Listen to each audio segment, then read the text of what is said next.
We have folks getting admitted, but thank you for your patience. We just want to make sure everyone matches up to what um, they registered as. So if someone that you know is currently in the waiting room, we ask that you have them change their name to what they registered with. It makes things easier on our end. I just want to start by saying thank you for joining. My name is Aurelia Friedman. I'm the Special Projects Manager and Senior Field Representative for Congressman Ted Lieu. I've been handling this program for several years now, and I just want to start off by giving a huge shout out to our staff and interns for helping out today, including Karen Calderon, who's a field representative for Congressman Lieu, Nicolas Rodriguez, who's the district director and deputy chief of staff for Congressman Ted Lieu, Sophia Parazales, who's an intern for our district office, Tim Miglario, who's an intern for our office, as well as Veronica Reyes. We really appreciate you taking time out and helping put together this event. There's a lot that goes into it, and we just are very grateful for everybody, as well as different congressional representatives that are currently joining on their way. And their staff that are representing them. So we're going to have congressional representatives at the end if you're interested in joining the breakout rooms, if you're not a constituent of CA 36, which is our district. We have Congressman Salud Carbajal of CA 24's congressional representative, Grace Napolitano's CA 31 congressional representative, staff representative, Jimmy Gomez, CA 34, Sydney Comlager-Dove, CA 37, Maxine Waters, CA 43, and Senator LaFonza Butler. So if you're not in one of those or our congressional district, you can always visit Senator LaFonza Butler's breakout room towards the end of the program. They cover the entire state of California. If you're outside of the state of California, feel free to attend Service Academy Days in your state, but you can still glean a lot from our Service Academy Day, and we're happy to have you. We're going to start off the program by playing a video from the congressman. He unfortunately can't be here today, but he wanted to be part of this program that he really enjoys and has been doing for now 9 years. And he sent along a video, so I'll have Nico play that right now. Thank you again for joining.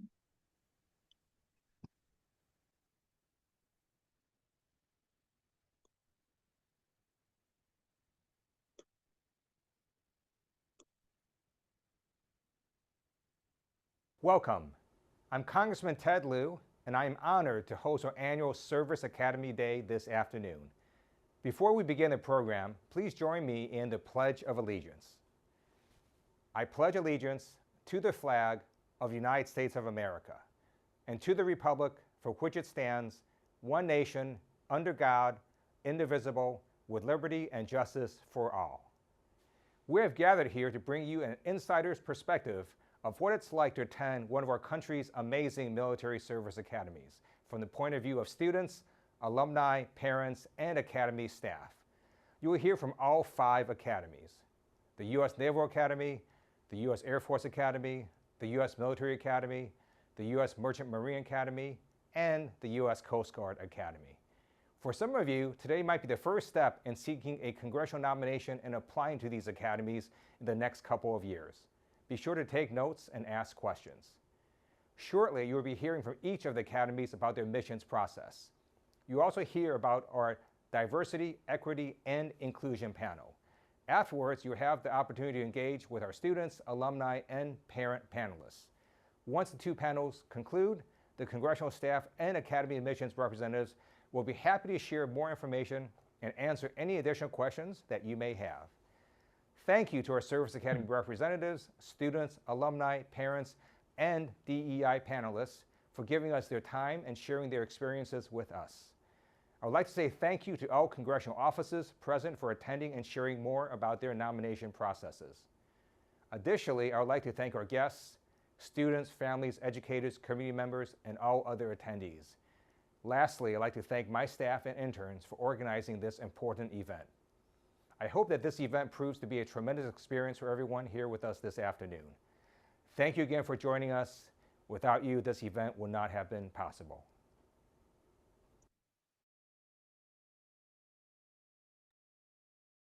Thanks, Nico, for playing that, and thank you, Congressman, for recording that and sharing that with us. We're going to start off with Second Lieutenant Kyle Villacorta to present about the U.S. Air Force Academy. And like the Congressman mentioned, we have a full agenda, so we'll start off with that right now. Thank you so much, Kyle. Thank you, Aurelia. Next slide, please.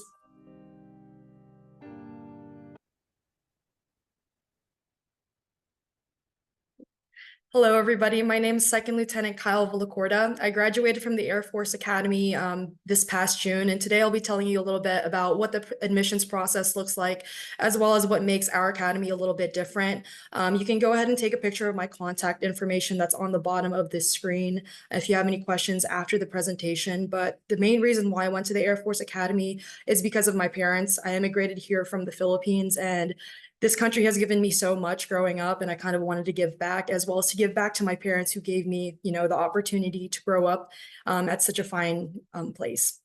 Next slide, please. So what is the Academy? We're a four-year university located in Colorado Springs, Colorado. We are one of the 5 military service academies that you'll be listening to in this presentation today. What makes us different is that we are the best commissioning source for students interested in commissioning into the Space Force or the Air Force. Next slide, please. This is basically an infographic of what the Air Force Academy, as well as what the other military academies can offer to your students. There's no tuition costs. There's full medical and dental coverage, as well as a guaranteed career. Next slide, please. Every cadet that is appointed to the Air Force Academy will go through what's called basic cadet training. At our institution, basic cadet training is a 6-week program. The first 3 weeks, the student will learn the basic military customs and traditions, how to wear their uniforms properly, as well as a little bit of discipline. The 3 weeks afterwards, they will be in the training facility known as Jacks Valley, which is 3 miles away from the Air Force Academy itself. And students there will learn a little bit about what grit is, get a little bit of courage of what it means to go through obstacles. Next slide, please. This is what separates our academy from the different academies. This is our aviation opportunities that's presented to our students. So we have the Wings of Blue, which is the Air Force's parachuting team. Students have the opportunity to get their basic parachutist wings out of this opportunity. Most students take this the summer after their freshman year. It's a really cool opportunity because this is the only school in America, I believe, that offers the first jump solo. So there is nobody attached behind the student, and the student has only a radio that they can kind of listen to, and the rest is up to them as to what they learned the past 3 to 6 weeks that they've taken the classes. We also have powered flight. This is for our juniors and seniors who are interested in pursuing a career in aviation. They will be sitting next to somebody who's had many hours and years of experience in flight. They'll fly around Colorado Springs and Denver, learning how to take off, how to land properly, and all the basic functions of what's in an aircraft. There's also soaring, which is our gliding program. Gliders don't have any engines in them. And in this program, every student at the Air Force Academy takes it. This is our very first introductory course to the Air Force flight program. In this, most of the students that are learning are taught by current cadets that are either sophomores, juniors, or seniors at the Air Force Academy. And it's a really cool opportunity because we're learning leadership at the lowest level possible. For students that are interested in cyber, we have a simulated city where cadets learn defensive and offensive cyber techniques in a safe, controlled environment. And we also have the Falcon satellite program. What's unique about this is there's currently 3 satellites in orbit from the Air Force Academy that was made by cadets and are currently operated by cadets. Next slide, please. And speaking more about the space program, space is very new. We have introduced the Azimuth program to help students learn more about what the Space Force is, considering that it's maybe only 4 or 5 years old. This gives students the opportunity to determine whether they want to commission into the Space Force or whether they want to stay in the Air Force or pursue a different career. Next slide, please.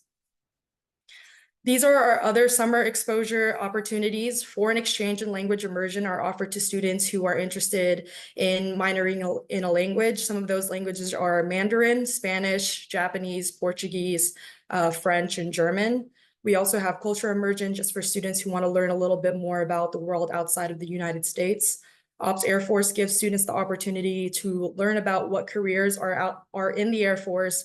And in this, students are taken to different operational Air Force bases over the course of the summer, and they get a full exposure of what the Air Force has to offer. We also have summer research. We have a lot of different partnerships with MIT, SpaceX, NASA, the White House that offer students the opportunity to broaden their scope of what their career has to offer.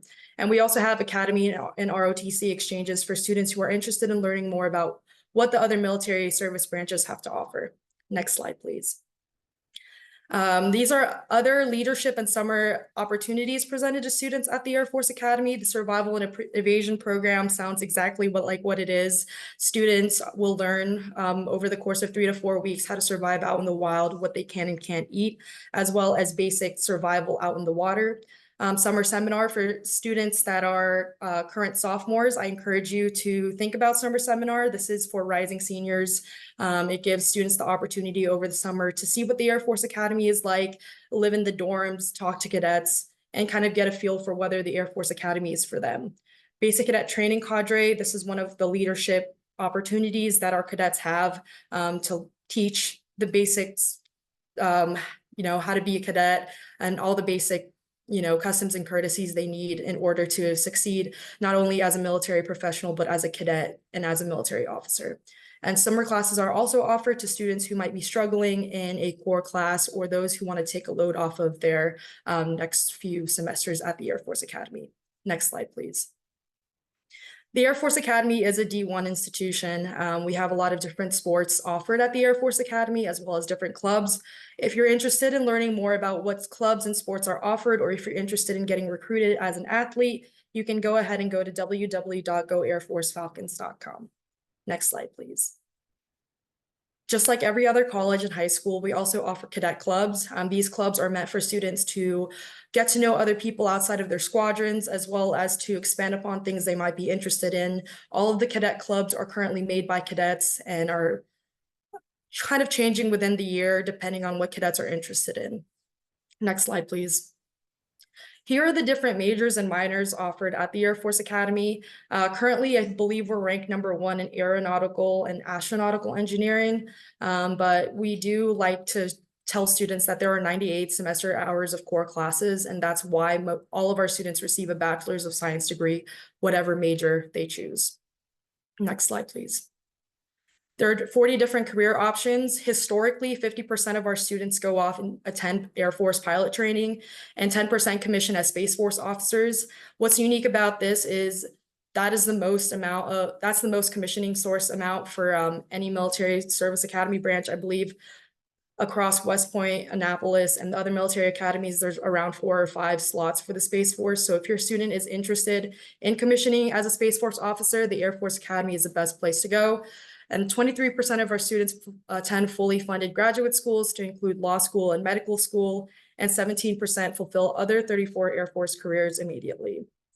Next slide, please. And here are the 35 different Air Force careers. Know that there is a minimum of 5 years of service due to the free education and all the training that's provided to the students. But there's also careers that require more than 5 years, depending on what extra training is needed, the education needed, and to that sort. And there's only 5 Space Force careers currently, but know that the Air Force and the Space Force work very much so in close proximity with each other. And we're constantly trying to improve upon both of our forces. Next slide, please. So competing for an appointment, this looks different year to year, but what is most important for high school students to understand is we're looking at you as a whole person. So we want you to be as academically competitive as possible. So that's taking 4 years of English, 4 years of math, 2 years of a new language such as Spanish or Mandarin, taking 1 year of computer science, as well as taking as many honors and college-focused classes as possible. We want you to also take an SAT or ACT, and those are the scores that you're trying to aim for, if not above. And we want your high school GPA to be around a 3.8, 3.9 unweighted. There's also a physical test that you need to take, which is known as the CFA, which is taken across all military service academies. It's 6 events: a push-up, pull-up, sit-up, basketball throw, a mile run, and a shuttle run. I kind of said that out of order, but the student will need to complete that. We encourage students to practice the CFA as though they're taking it, so that when the time comes for them to take it, they are as prepared as possible. There's also a medical test that the DODMERD administers. I'm not a medical professional myself, so I can't speak as to what can or can't disqualify a student. We're looking for students who are a person of character and leadership. So we want students to be as part of as many clubs that they're interested in, and to stay in those clubs. We consider life hardships as well as work experience as part of character and leadership development. And there's also the nomination piece, which is important to the Air Force Academy. We encourage students to get as many nominations as possible, whether if they're a part of a JROTC unit in high school, the congressional nominations, as well as the senatorial and vice president nominations. Next slide, please. How to get started. For the class of 2029, the application does open March 1st, 2024 for students that didn't apply to summer seminar. For more information, you can go ahead and go to academyadmissions.com. And for those that are interested in social media, you can also follow us at USAFA Admissions on Instagram. Next slide, please. Thank you. Thank you so much. We're going to go to Captain Pearson Rowe next from the U.S. Military Academy at West Point. Hi, good afternoon, everyone. My name is Captain Pearson Rowe. Grateful to be here today. I'm actually an Angelino myself. I grew up on the West Side, West Hollywood area, went to Fairfax High School, and graduated from West Point, class of 2019. After I graduated, I served in Texas and Oklahoma as a field artillery officer. And now I work in LA, mostly as a scholarship advisor for ROTC scholarships, and as a field force representative for West Point. I'll briefly go through the slides. A lot of our content is very similar from the Air Force Academy, but we'll kick it off. Next slide, please. Yes, so our mission at the United States Military Academy is to educate, train, and inspire that next generation of Army officers. So you'll graduate as a second lieutenant. You'll be going off to basic officer leadership course, and then leading, your first job will be leading anywhere from 10 to 15 to up to 30 or 40 soldiers as a platoon leader. Next slide, please. Yeah, so West Point, just like the Air Force Academy and all the service academies, we all offer a Bachelor's of Science, full ride, guaranteed employment rate after you graduate. That's 5 years minimum of active duty, and then 3 years of inactive reserve. We also have Division I teams, and there are other monetary benefits as well for not only just going to West Point, but going to a military academy and serving our country. Next slide, please. Yeah, so West Point was established in 1802 by Thomas Jefferson. It was America's first military academy, so we like to say that we were the model for the others. And it was also America's first engineering school. So just want to re-emphasize that, like all the other service academies, West Point highly emphasizes on STEM. So make sure you're doing well on your math and science portions on your SAT and ACT and those core classes in high school. Next slide, please. Not going to read through it, but yeah, bottom line is West Point along with the other schools is a top public school. My favorite part about going to the academy was the small teacher to student ratio. I think my largest class size was maybe 15, 16 students, and then my smallest was about 3. So you have no shortage of attention and help from our professors, which consist of active duty officers as well as civilian professors. Next slide, please.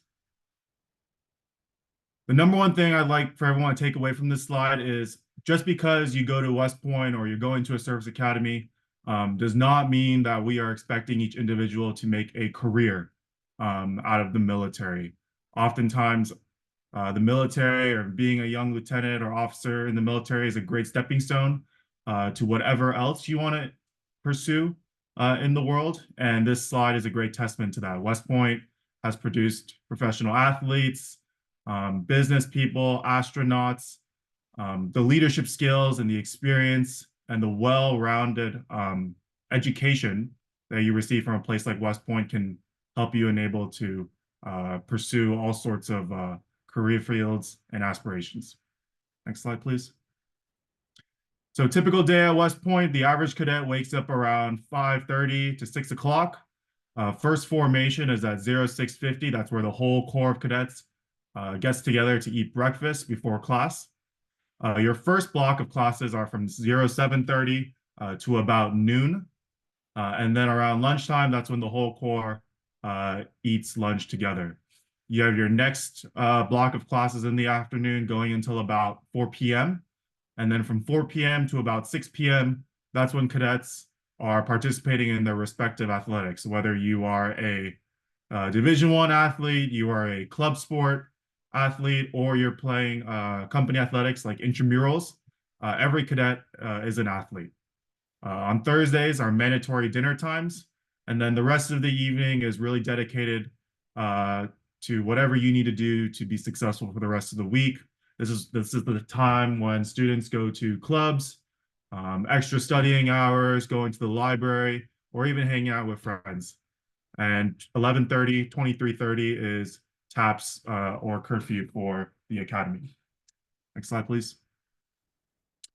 So here are the 36 academic majors at West Point, along with our 19 minors. And then just again, to emphasize all students, regardless if you are like a history or English major, you'll be taking that minimum number of STEM classes in order to earn your Bachelor's of Science.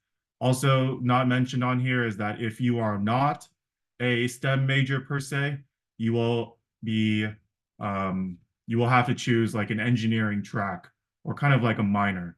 So for example, I was a history major at West Point, and then my engineering minor / track was nuclear engineering. Next slide, please. So here are the Division I sports that West Point offers. During the summer, during your cadet basic training, all cadets will have opportunity to kind of try out or walk on to any one of these sports if you weren't a recruited athlete. If you are interested in pursuing Division I sports prior to attending, I recommend just going on goarmywestpoint.com and then personally reaching out to the coaches of each respective sport. Next slide, please. West Point also offers a bunch of club sports that practice regularly after classes around that 1600 time. And then if you are not a Division I athlete or a club sport athlete, then you'll be playing intramural sports. And your teammates will be those that are in your company, those that you live with. Next slide, please. West Point also has over 100 different clubs ranging from diversity or ethnic or cultural clubs.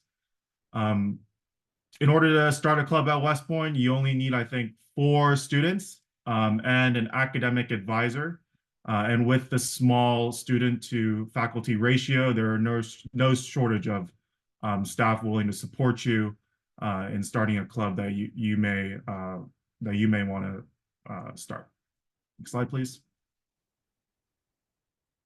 So your first summer going into West Point, that's going to be your plebe summer. That's cadet basic training, 6 weeks of learning what it means to be a cadet, learning what it means to be at West Point, and learning those basic attributes of being a soldier and then going on to being an officer. Your second summer, which is after your freshman year, will be a little bit more advanced training. That'll be 4 weeks at Camp Buckner, learning basic squad or team tactics. And then your junior year and senior year summers, those are more advanced military training, opportunities to shadow a platoon leader or a second lieutenant out in the big army, and then going to advanced military schools such as airborne or air assault. Next slide, please. West Point has lots of broadening opportunities and IADs. So those are like our internships with vast different partners in different sectors. Each academic department has numerous partners across different sectors of our country. And then you also have opportunities to do an exchange program with different military academies, such as the ones listed below. Next slide, please. So here are, in the white, are the 17 jobs that cadets will be going into after they graduate. So a couple of years ago, the Army adopted something which is called talent-based branching. When you're a junior going into your senior year, you will be conducting interviews with higher representatives from each of these branches, similarly how any college student would interview for a job, just so that the Army can best match your personality, your goals, your aspirations to a job field to where they think you will succeed. And then after you spend a couple years in one of these 17 conventional jobs, there are then follow-on opportunities to be in special forces or civil affairs or cross-commission into the Space Force or space operations, for example. Next slide, please. Basic eligibility requirements to go to West Point: have to be a U.S. citizen, have to be 17 to 22, cannot be married, nor have any legal obligation to support a child.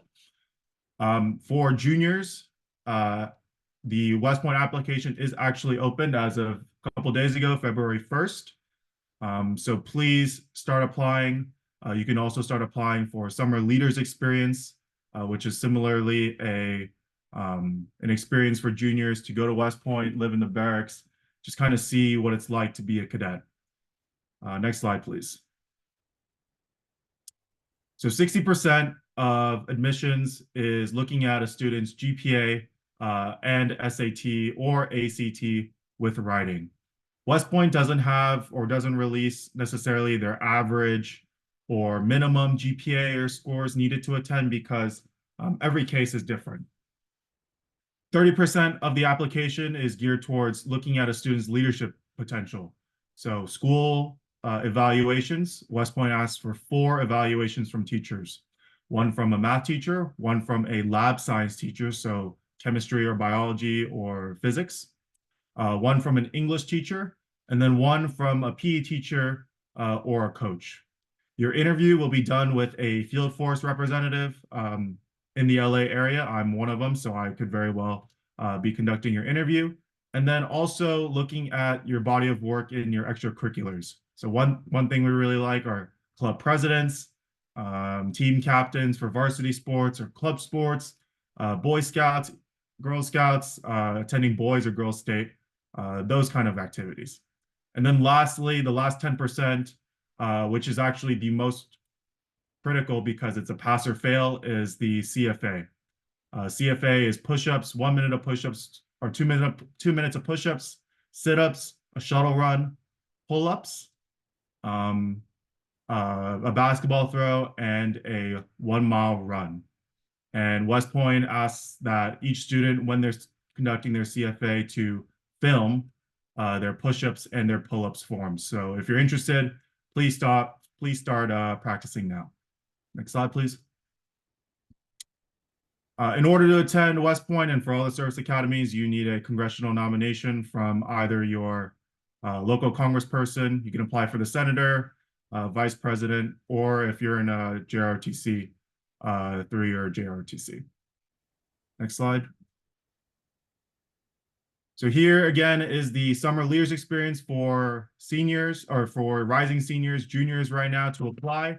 And there are 2 sessions during June, each a week long, where you're able to learn what it's like to be a cadet and also get a head start on your application because they do administer the CFA and the interview while you are there. Next slide, please. Here is the class profile from the class of 2026. I just want to make note that, yes, I think it's very daunting, the number of applicants versus those admitted. It's around 10%, a little less than. But if you look at the number of about 1,700 qualified applicants, those are applicants that just finished the application, did their CFA, got all of their paperwork in, and completed their medical, their DODMERB. So as long as you finish your application and you don't demonstrate any glaring issues or medically wise, then there is a good chance for you to get admitted. There's also a large, like about a third to 20% of each class are students who are not straight from high school. So some of those people are those that have applied twice. I was one of those students who did not get in right out of high school, and then applying again, that helped for me to be admitted to the class after. Next slide, please. And as always, you can go on westpoint.edu to learn more. And then in the breakout session, I'll give my contact out and speak to any more students who have questions. Thank you. Thank you so much, Pearson. We'll move on to Ensign Colin Smith from the Naval Academy.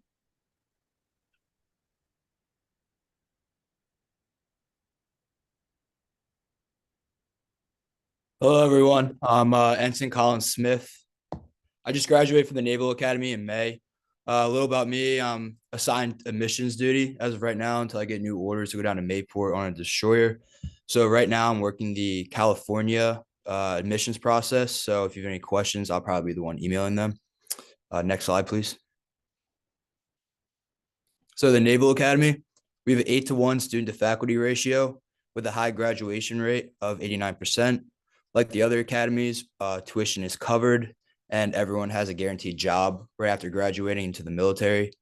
And then we also have 26 academic majors, which we'll get onto later.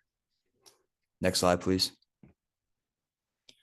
So the Naval Academy is located in Annapolis, Maryland, which is the capital of the state of Maryland. You don't really have to leave outside of Annapolis to do a whole lot of things. There's boat shows, art shows, restaurants, stores. So there's a lot going on within the town itself, but we're also very close to Baltimore and Washington as well. Quick 30-minute drive. So concerts, sports games, museums.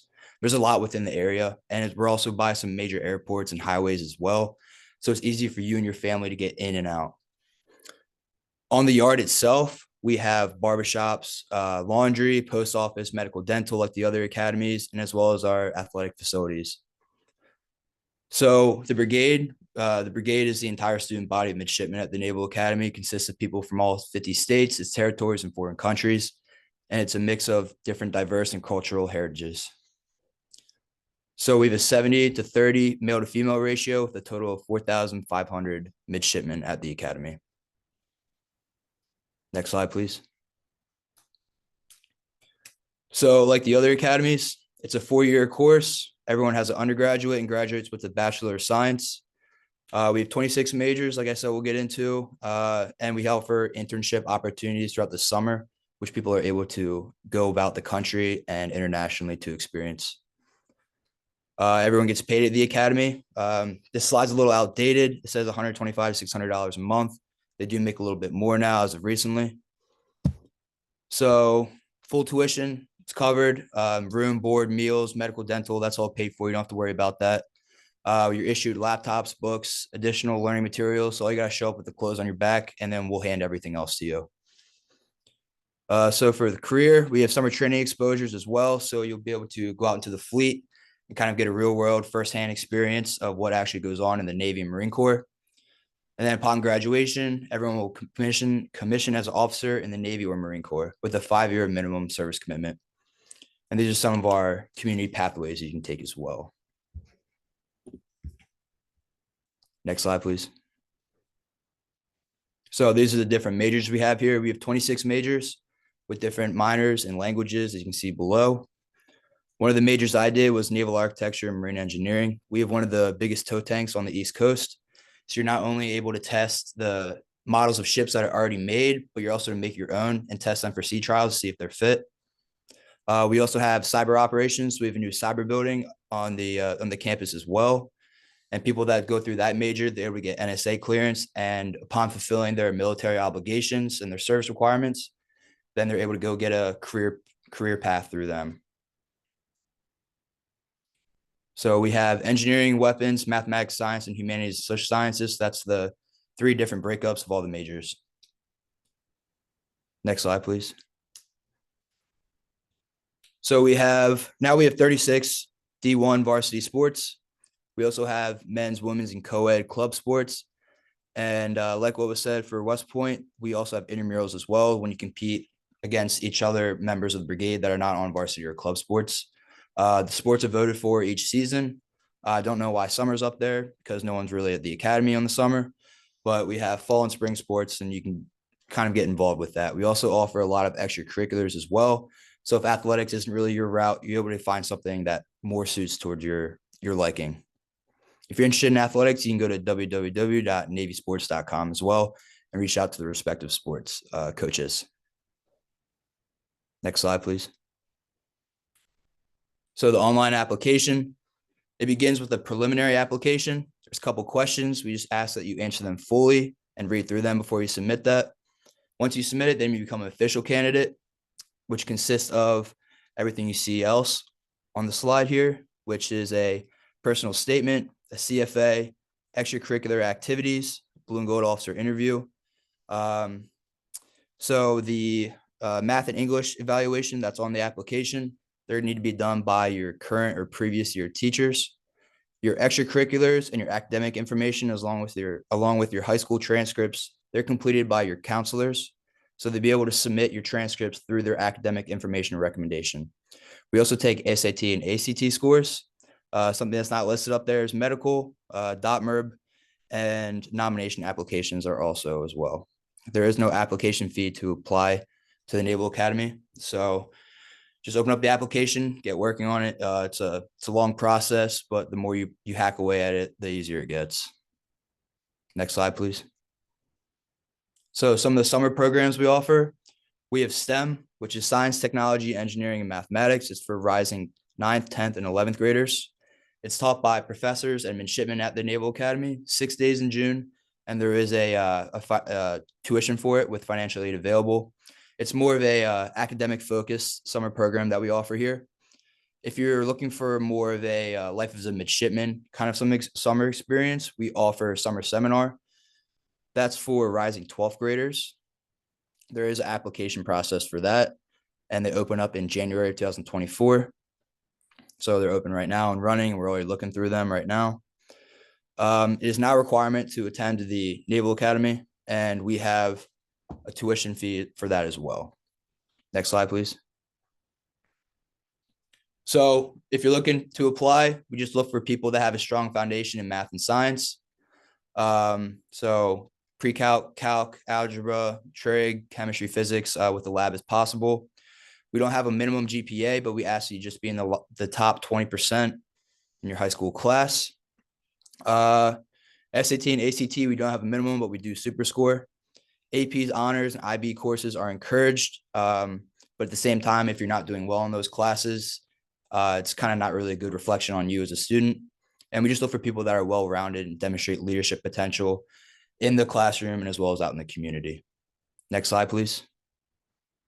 So some of the reasons why to go here, like the other academies, full scholarship, guaranteed employment. One thing that really stands out is the location, a lot going on around here, the leadership and character development. So you'll learn a lot, not only from the military instructors at the academy, but as well as out in the fleet.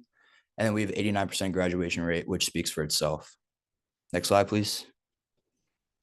If you're interested, like I said, in admissions, you can go to usna.edu/admissions or go to our sports page if you're interested in athletics. You can go on Facebook, Twitter, Instagram, or you can text NAS or STEM to that number below to get involved with that. Thank you. Thank you so much, Colin. We'll move on next to Ronald Hecker from the U.S. Coast Guard Academy.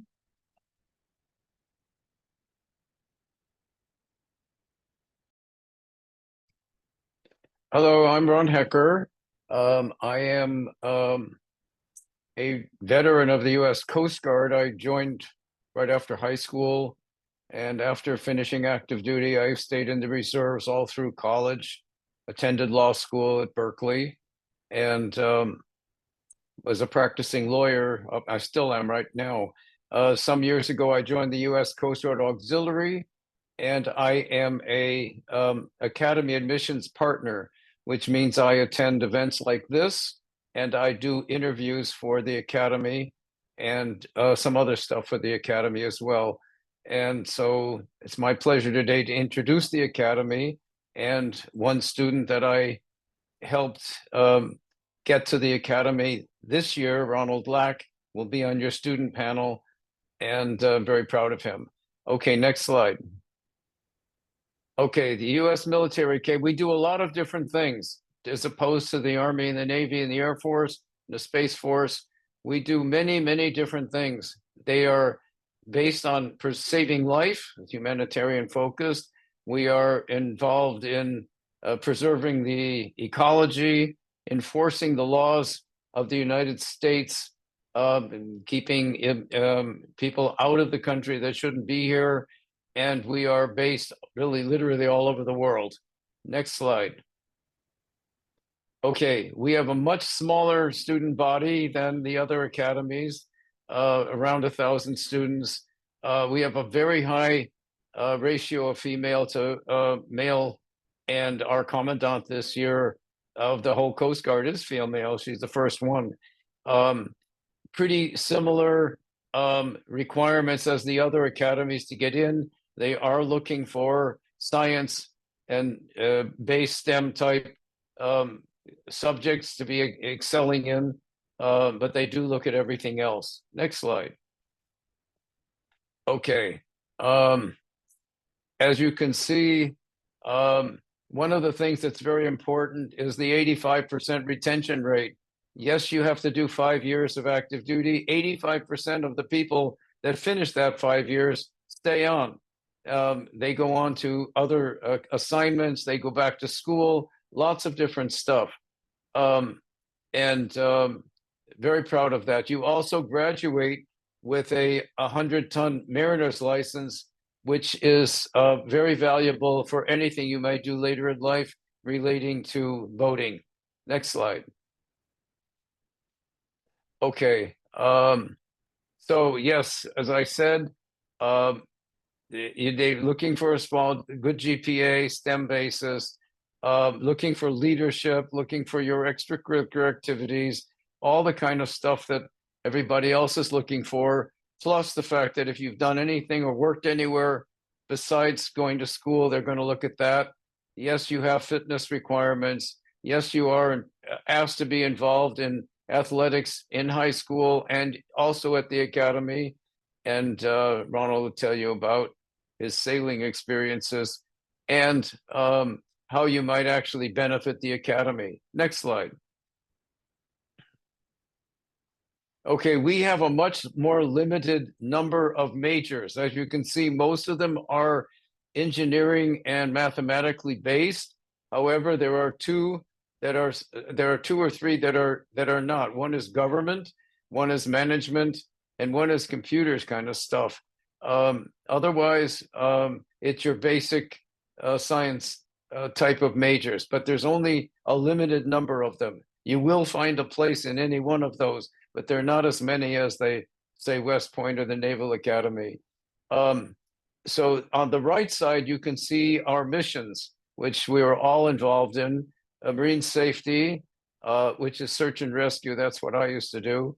Port security, that is not limited to ports in the United States. We have people all over the world doing port security. Interdiction of drugs trying to come into this country. The Coast Guard goes out on months-long cruises and catches a lot of bad guys and picks up a lot of illegal drugs before they ever reach this country. And down below, you see marine stewardship. That is preserving the environment, studying the environment. These are the ice operations. We provide aids to navigation so people don't get lost at sea. And we enforce the laws of the United States and international law. Next slide. Okay. So this is just basically the kinds of things that you will be able to accomplish while you're at the academy, military, academic, professional, etc. You will also continue to study all the same subjects of engineering and so forth, and you will learn mentoring and teaching. Right from the beginning, you become, as soon as you finish that first year, you become a teacher to the second year. And you have a lot of stuff learned by doing, including, if you'll notice, that you can be sent to a Coast Guard unit or serve on a cutter, maybe in the summer, and you can serve on the Coast Guard cutter Eagle, which is a sailing vessel that's very famous. Next slide. Okay, so the way it starts, the 7 weeks of SWAB summer, Ronald Lack will tell you he just finished it. then you start, basically you start your coursework. And if you see down at the picture at the right on below, that's a picture of the Eagle. And if you get to crew on the Eagle, you learn basic sailing skills on a large ship, and you learn a lot of other stuff while you're doing it as well. Next slide. Okay, so as you can see, there are a lot of teams, not as many as the other academies, but they're all very meaningful. These are the varsity teams. They competed with other universities in the area. There are clubs, and there are intramural as well. And there's stuff for everybody. Everybody will find something to do. Next slide. Day at Reveille. I've always been jealous of this. They get up at 6. When I was in boot camp, we had to get up at 5:30. Anyway, they wake up at 6. They go through class. They do athletics, same as the others, and then they have study and club activities. Bed is at 2200.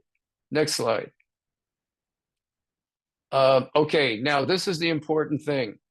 There is an online only application, and you have to submit all the information that's listed on this slide. But notice at the bottom, no congressional nomination. We're the only academy where you can just put in your application. It will be treated seriously. They will evaluate it, and if you get to the right stage, you'll be interviewed, and then you could be accepted. But you do not need approval or a nomination by a congressperson, even though I'm very happy that we could participate. Next slide. Okay, that's it. I'm done. That's the next academy. So thank you very much. And I am available later if you need contact information. And I do hope you'll ask Ronald Lack about his experiences, because this is first year. Thank you. Thank you so much, Ronald. We're going to move on next to Captain Phil Seifert, who's been doing this with us for many, many years from the U.S. Merchant Marine Academy. Thank you, really. Good afternoon. My old face amongst all these young faces. I'm really feeling old. Anyway, my pleasure to talk to you about the Merchant Marine Academy. Here are some basics about it. We are also one of the small academies. We only have about 1,000 men and women in the Regiment of Midshipmen. We're located on Long Island, about 20 miles east of New York City, so we're very close to the Big Apple.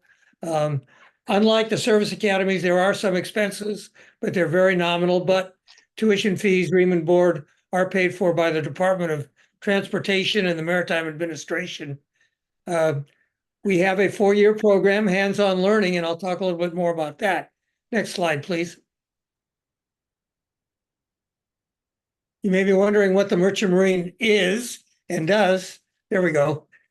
We are civilians working the privately owned U.S. registered merchant ships and also the U.S. Naval Service ships, the ships that support the military operations, underway replenishment, transporting goods and things. Merchant Marine provides waterborne transportation for passengers and cargoes. About 80% of the world's commerce moves in merchant ships, not all of it American flag, obviously. And then, of course, in time of war, we are the fourth arm of defense. The Strategic Sea Lift Program is a vital part of the national security. Next slide, please. Key information, what you earn. You will earn a Bachelor of Science degree. You will earn a Merchant Marine Officer's license for unlimited tonnage, any ocean, and unlimited horsepower. You will also be required to apply for a commission in the armed forces. And I say the armed forces because part of the obligation, you may apply for a commission in any one of the armed forces, Army, Navy, Air Force, Space Force, Marine Corps, or the Coast Guard. Many of our graduates actually wind up going into the Coast Guard. Because the government is paying for your education, you have an obligation, and it's shown here, work in the maritime industry, either as a licensed officer or in the industry itself, ashore for 5 years, maintain your license for 6 years, and serve in the reserves for 8 years, or do 5 years of active duty, again, in any one of the nation's armed forces.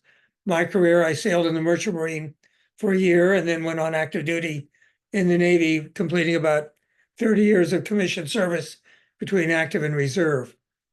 Next slide, please. We have a limited number of academics.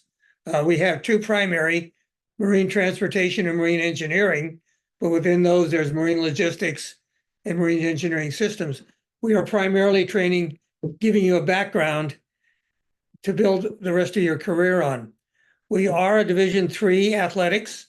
Our big rival every year is with Coast Guard, which we've won for the last couple of years. But we offer varsity sports, women's sports as shown here, and also club sports. And then many of the regimental activities, band. We have a very fine marching band. You can see all of the various things listed there. Aviation, again, if you want to do it, you'll find a way to do it, and the academy will help you. The academic program, one of the unique aspects of Kings Point, may I have the next slide, please, is the fact that we have a C-year program. Coast Guard requires you to have 300 to 330 days of at-sea experience to sit for a license as a merchant marine officer, either a deck officer or engineering. We accomplish that by splitting up half of the sophomore year or the third class year and half of the junior year, we refer to as the second class year, at sea, called a sea year. You are going to sea on ships, as shown here, cargo container ship, Coast Guard cutter, naval vessels, where we can get billets to get you to sea. We will get you to sea, and you get 330 days of onboard practical hands-on experience doing what you're going to be doing as a merchant marine officer or as a naval officer. That is one of the things, and you will travel around the world. We don't have a summer program. We stretch that summer program all year, and the places you go are, probably beyond imagination. I can still recall all of my sea year experiences from several years ago. I graduated from the Merchant Marine Academy in 1962, so I am definitely the old man of the sea year. Next slide, please. If I do have another one, or yes. Again, the options and opportunities. When you graduate, you will be prepared to take a job or commission in any one of the armed forces or in the maritime industry. And what Kings Point graduates have done and where they've gone is limited only by their imagination. And I normally close my parts of these presentations going last by saying all of the academies, making a spiel for all of the academies, they have one major thing in common. They are all crucibles of leadership. Completing a four-year program at any one of the 5 schools will give you a solid foundation upon which to build the rest of your career, wherever it takes you and whatever you want to do. With that foundation, you can build as high as you want to go and go wherever you want to go with it. That's why I encourage to consider, are you willing, 4 years is going to involve commitment of 4 years of intellectual, emotional, and physical blood, sweat, and tears. It is difficult, but it is also fun.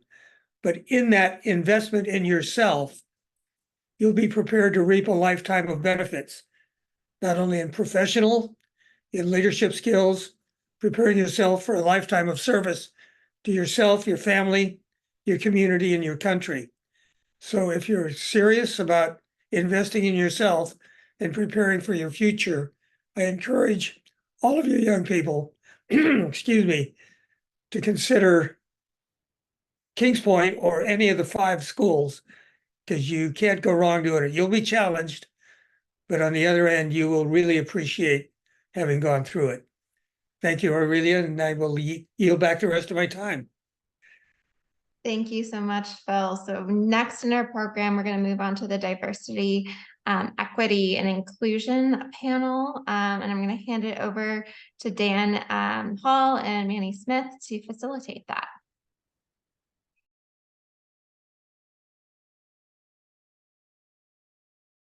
All right, good afternoon, everyone. Manny, I don't see you. Are you on?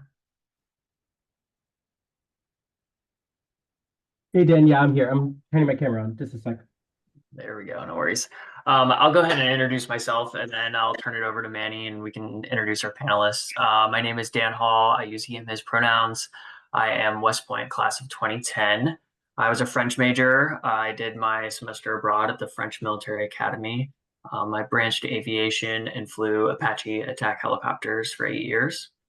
I identify as gay. I served under Don't Ask, Don't Tell while at the academy and flight school and came out when the policy was lifted. I served in Korea, Kuwait, and Iraq during Operation Inherent Resolve. So it was like 2015, 2016. I got out of the Army in 2018 after 8 years of active duty service, went to Harvard Business School, got my MBA, and I now work at Amazon doing diversity and inclusion programs. I live and work in Santa Monica with my partner, and I love sharing about my alma mater. It really was like a transformative experience and really invaluable, and I do love it there. I'll turn it over to Manny. Thanks, Dan. My name's Manny. I wasn't in aviation, even though I went to Air Force Academy. I am a class of 2012 graduate. I played football and ran track at Air Force. I had the pleasure of going to the academy with two folks on the call, Stefan Atris and Nate Dial. I graduated in 2012, commissioned active duty. I was a procurement officer developing satellite systems and software, mostly on the classified side. I did that until 2019, and then went to Berkeley for graduate school, founded a technology company, and that's what I do full time now. I serve as an ALO for the Air Force Academy.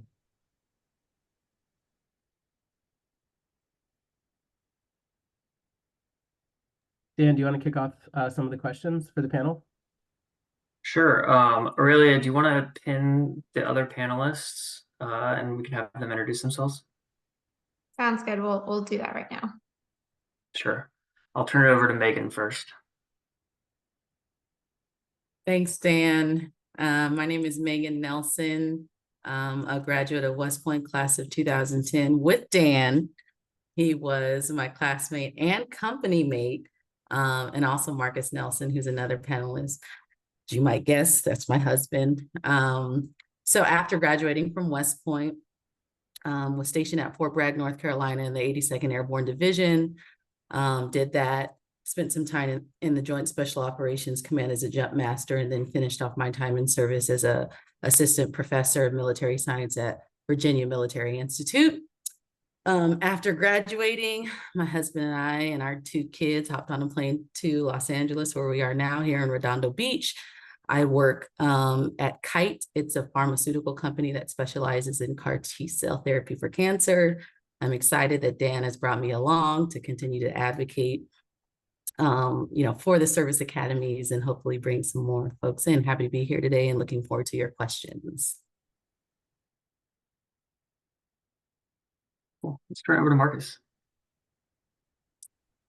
Good afternoon, everyone. My name is Marcus Nelson. I'm a native of Richmond, Virginia. I'm a graduate of the U.S. Military Academy at West Point, class of 2010. I was an American politics major in a systems engineering track.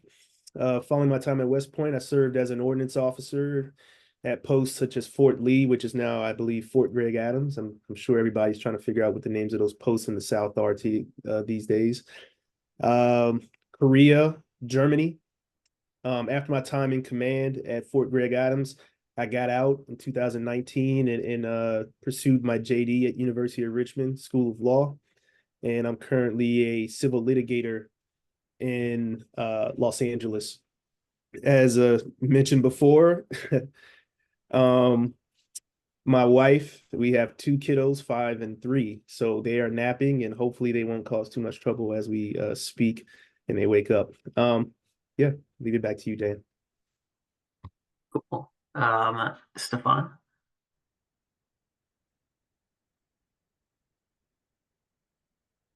Hey, good afternoon, everybody. My name is Stefan Atris. I am a 2013 graduate from the United States Air Force Academy. I played football. I majored in economics, and I minored in Portuguese. It's a little story behind that. Upon graduation, I went active duty. I did active duty 10 years. I did procurement as well. I started out with weapons development and mostly technology development, starting in weapons and then went to space. So I was stationed at Eglin Air Force Base in Florida and then came out here to LA, like everybody else, it seems like that's on the panel. I got out in 2022, October 2022, and I first went to industry. Now I'm a CETA support contractor back on base, doing procurement as well for satellite development.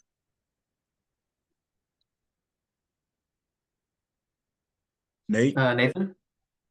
Awesome. Hi, everybody. Nathan Dial from Richmond, Virginia as well. Marcus and I are sitting here on the chat talking to each other about our hometown right now. Air Force Academy 2010 graduate. Had the honor to be the cadet wing commander out there, so that allowed me to go to graduate school right away. So I went to the Harvard Kennedy School for 2 years for my first assignment.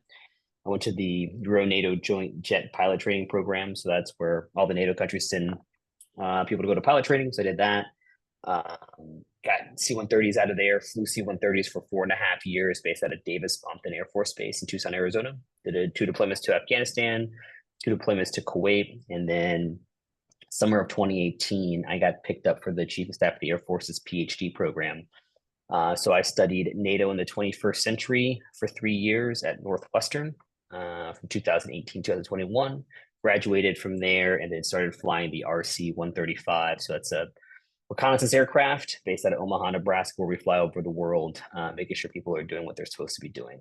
Happy to be here and ready to answer some questions. Awesome, thank you. And last but certainly not least, Captain Pearson Rowe. Hey, Pearson over here again. Born and raised in LA, used my class of 19, a little bit younger than all these class of 2010s. I'm actually active duty still, living in LA, so I work on behalf of Cadet Command. Can't complain. Happy to be here. Thanks, Pearson. All right, we'll turn it over to Manny for the first question. Great. Thanks everyone for joining the panel. And so the first question, and so this isn't going to be Service Academy specific, so you can answer based on the Service Academy you attended.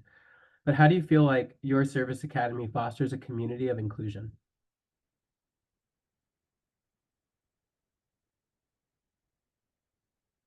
I'll assign that to Stefan.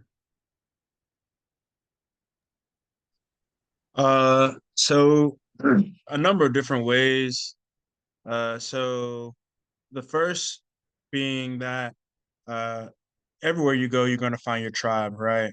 One of the things that the academies allow you to do is they allow you to create your own different groups, right? So where they will sponsor you to do certain things. There's a couple of different requirements. So you'll have to write a memorandum for record for why you want this group to be up and running, why you want the institution to support it. And then you also have to find someone on staff that will be, oversee things. But really what happens is they manage the funds that would potentially go to that group. That's really their main purpose. And then to make sure that you're not doing anything illegal or against like the different, we'll call the code of conduct, or make it agnostic to the different academies. So that's like foundational. At the Air Force Academy, there is this one group we had a Way of Life committee. It was just a way to celebrate diversity in general, where people that might not have found their tribe, so to speak, in the bigger groups, or where when you go to class, you might look different, you might have a different way of thought, but you could find community in the Way of Life community at the Air Force Academy. Also, in the different intramurals that you would do, you can find your tribe. And then myself being an intercollegiate athlete, I found a lot of camaraderie in the team. Well, all the other intercollegiate athletes as well, because you just being a minority, your life experience is going to be different there, and so people that have similar experiences, you tend to find them. And because the campuses aren't big, it doesn't matter how many people go to them. The campuses they're not big at all. So you tend to find each other and you're able to provide support as well as in your squadrons Thanks. at the Air Force Academy. Thank you. And I just wanted to like just highlight a couple of just facts. So the Air Force Academy, a lot of folks are kind of like seeing what's happening with the Supreme Court and the ruling around diversity and the lack of being able to use what's called race-blind admissions, which means you have to admit students regardless of looking at their race. You're not allowed to do that. So the rest of the country has to do that. Every single institution of higher education in America, except for the service academy. So when the Supreme Court actually passed this ruling, it was such that the West Point, Navy, basically all the service academies, Air Force Academy, Merchant Marine, and Coast Guard Academy, they can actually factor in race in the admissions decision. And it has to do with the way we think about diversity in the military. What's the process for getting congressional recommendation? Okay, we'll address that in a second. But just from a statistics perspective, Air Force Academy in 2022 was up 3% for Black African American to 13%, which is actually representative of the United States. For Asian, it was up 10% from 8% the previous year. Multiracial is 7%. And then Native American was 1.5%, which was up by 0.5%. So about a 50% increase for Native American. And Dan, I'll let you take the next question. If I can just add to that, Manny, I echo everything both of you said. West Point similarly has a number of different clubs. Marcus, you can correct me if I'm wrong. I think it was in the first week when you're a freshman, there's something called like Club Day where, it's a mandatory day. You go down to this hall and you get to see all of the various clubs offered at the academy and ask a bunch of different questions. West Point itself has over 14 different DE&I clubs. And one specific that has, holds a near and dear place in my heart is something called the Cultural Awareness Seminar, which, most people would consider the equivalent to a BSU or a Black Student Union at a civilian college. If it wasn't for CAS, it would have been a difficult time. This is, 14 years ago, but I really cherish these clubs. And I'll add in the Zoom chat a link to all of the different diverse type clubs that we have at West Point. But to add to Manny's comment about what people would know to be is affirmative action, I think the idea around that is, ensuring that we have our officers, our military officers reflect what our soldiers, sailors, airmen, and Marines look like. And having that reflection, I think, is important as an Army officer, which is what or military officer, which is what you would become if you graduate from the service academy. All right. Thanks, Manny. Yeah, great points, Megan. Thanks for bringing that up. And definitely take a look at the link that she'll drop in there. I actually just pulled it up as well to call out that a lot of our clubs are actually organized around kind of like professional societies. So like the National Society of Black Engineers or the Society of Women Engineers, Society for Hispanic Professional Engineers. There's a lot of kind of like cross professional linkages that West Point likes to promote. So as far as like the next kind of question where we'd like to go is kind of beyond the service academy, what has your experience been like in your respective branches coming from your various backgrounds? And I'll kick it to Nathan for this. So for me, it's been overall great. I'll say it that way. But I'm in a very like white dominated industry, aviation, right? So just for like easy numbers for everybody, 2% of all pilots in the Air Force are Black, and it's been that number for the past like 30 years. That hasn't changed much. So for me, my day-to-day existence is one of a handful of, or one of one. So I'll put that, because this is a diversity and inclusion conversation, over here in the box. On the right-hand side of it, though, what's nice about my time in aviation is that a landing is a landing, a takeoff is a takeoff, hitting a target's hitting a target. And so in so many ways, what's nice about the military and that is if you can do the thing, you will be successful. There is very much check marks and check box that you got to do. And when you do those, you get certain types of looks. And so what I would say is if you keep the main thing in focus, I think you can be very successful. And so I've been very fortunate to have a lot of great mentors and opportunities to be able to do that. And obviously the Service Academy, to be honest, getting through that place set a great foundation for going forward in the real military. Just because you're doing it day in and day out, you know what the grind is, you know what the strengths, the weaknesses of yourself are, and then also how to help and get help from your classmates and others, and then how to ask great questions. So overall, I have no complaints. I live a pretty great life in this active duty Air Force, and I have no complaints on my end. Yeah, I love that, Nathan. I would agree. We faced the similar kind of statistics in Army aviation. I think from my own perspective, I like coming out, especially as Don't Ask, Don't Tell was repealed, was the benefactor of some really great advocates and allies. It's why I do the work I do today, is because I had leaders that when dumb questions about sharing tents or showers or anything like that were asked by some of my some peers, my leaders stood up for, kind of the civilian oversight and the policies that the administration had put in place, and were great allies, and said, this is what the law is, this is what the policy is, and if you don't want to follow it, you can see yourself out of the Army. And I really respected those leaders for doing the right thing in that moment, and it really inspired me to do all the work that I try to do today. Marcus, any thoughts here from your experience in the Army? Sure. As I said before, I had the privilege of serving in countries like Korea, Germany, even in the UK. And whether I'm talking about, my high school guidance counselor, when I say, hey, I think there's a school, West Point, they're looking at me, or,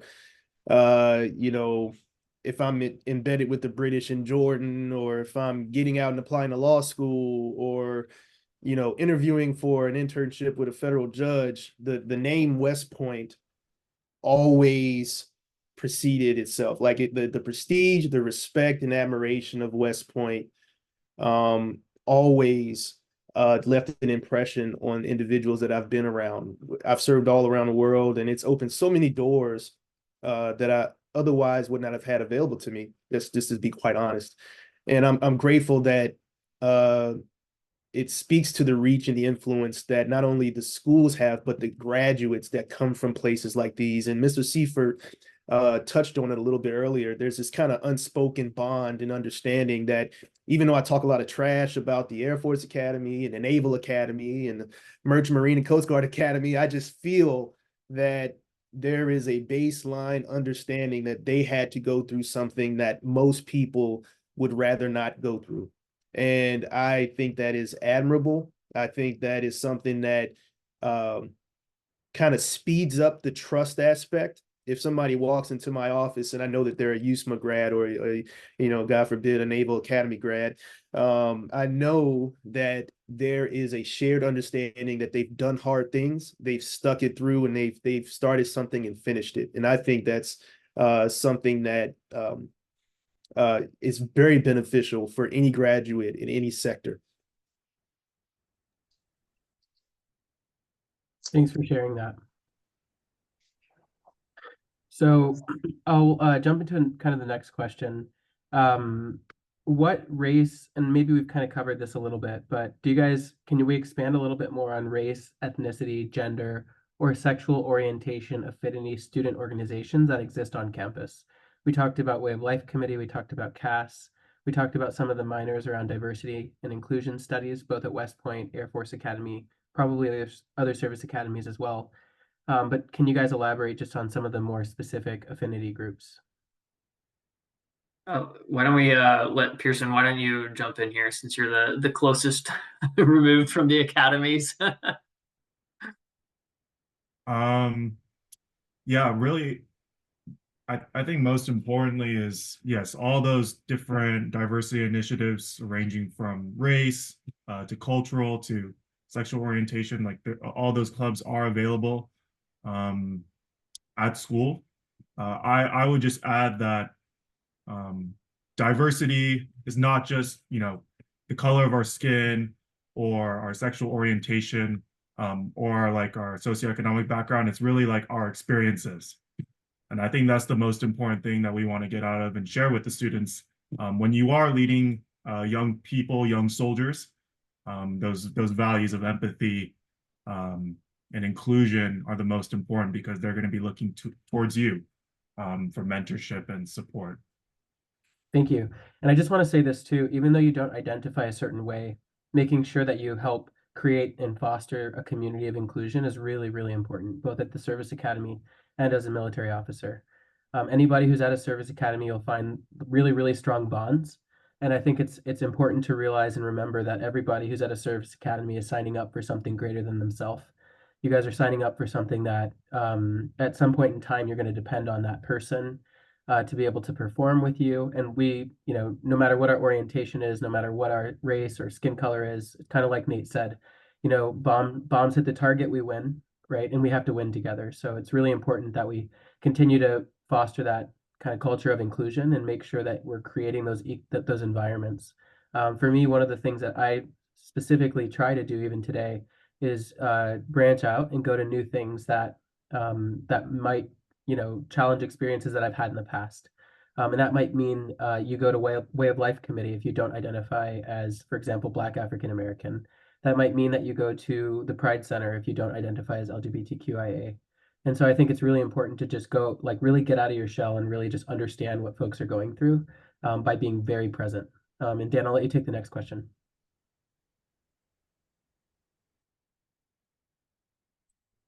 Thanks, Manny. I see some questions in the chat. Let me just scroll through here. I'll take the questions. You can ask. Okay. You want to run the panel? I'll take the questions.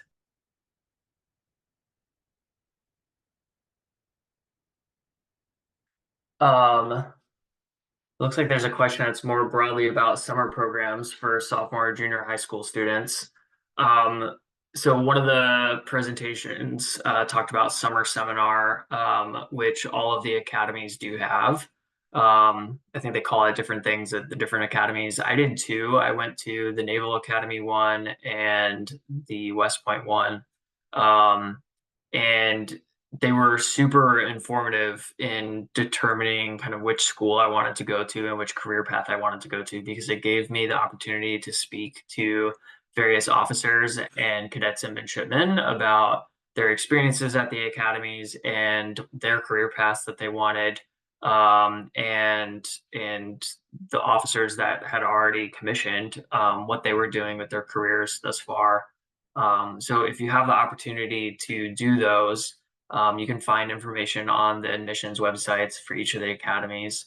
Highly, highly recommend. So, some of my friends that I met that week, I saw again during cadet basic training, and then we became company mates and are still friends to this day. And it's nice going into cadet basic training or basic cadet training at USAFA or your plebe summer, having some folks that already.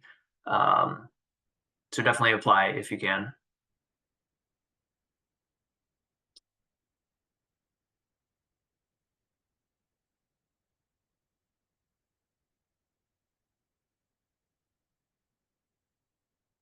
Just looking through some of the other questions here. There's a great question here about violence at the academies. I think I'm comfortable kind of answering that question if anyone wants to jump in. Every college and university is going to experience, some level of this. I would say that it's obviously always very devastating when it happens. And there have been some unfortunate incidents at several of the academies over the years. I would say the academies as institutions and also the student bodies have a very low tolerance for this, obviously, and have created systems and communities that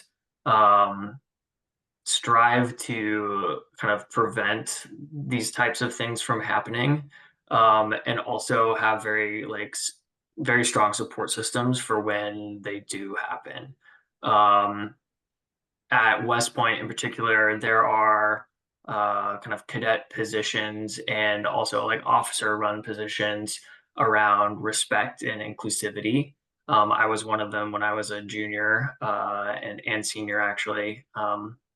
And the whole idea is fostering that community of respect for each other, that we're all human beings, we're all brothers and sisters and cadets or midshipmen in the fight and serving a greater purpose than just ourselves. And I think the academies do a really great job of creating that culture of respect for each other. Does anyone have anything else to add to that? Yeah, I mean, I can add to that a little bit, Dan. I'm sorry, that was my 3-year-old in the back. Okay, so yeah, so when I was going to West Point, I think we had about 13% of the Corps cadets that was women, and I don't know what it is now, but I felt very strongly connected to my peers. Like I made an intention when I got there to meet new people, male and female, not just stick to what I was comfortable with, and then just be able to, hold my own physically, academically, military wise. I agree with what Dan said. There's a zero tolerance, so I feel like I surrounded myself with, like, if something were to happen to me as a female, I felt like I surrounded myself with men and women who just wouldn't accept that. I don't know. I started dating Marcus in my sophomore year, so maybe that had something to do with it. Just big football or basketball player, and didn't get messed with. But I know that it happens just like it happens at any other school. And I can tell you from being an assistant professor at VMI, which is a little bit more like an ROTC, not as extreme as West Point. West Point handles these types of incidents more severely than even a VMI would.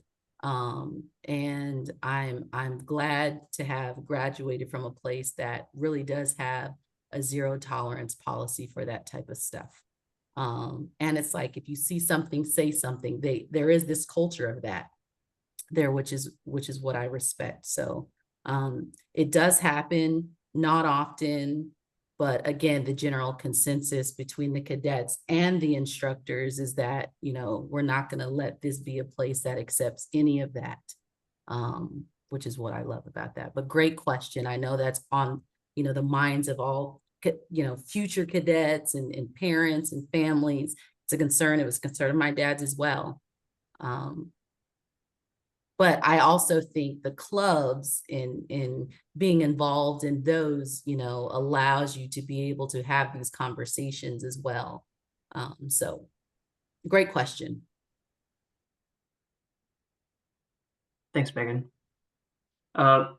Pearson, you're pretty close to the admissions process. Is there anything you think prospective applicants should know from, if they come from a diverse background or experience or a socioeconomic class, that's worth knowing?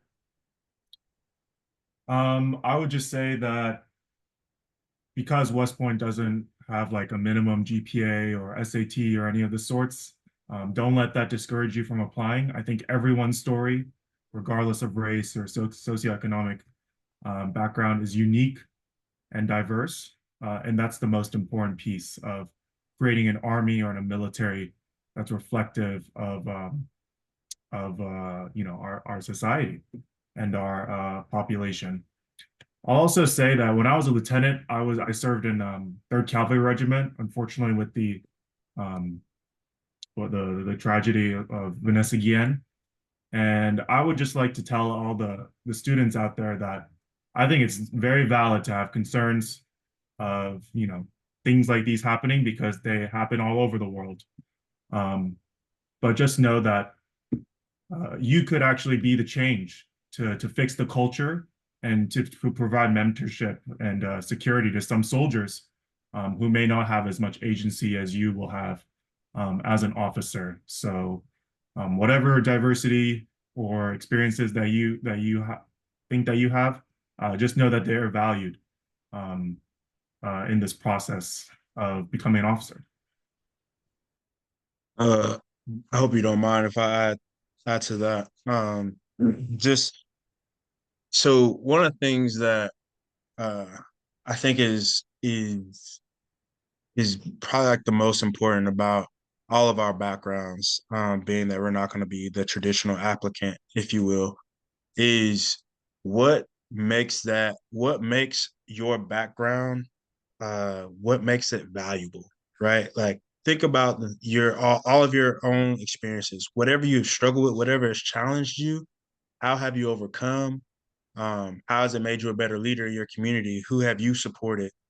Uh, and what different ways have you challenged yourself? So someone mentioned that they took all advanced classes and they're struggling with their GPA. I'm gonna give you the truth.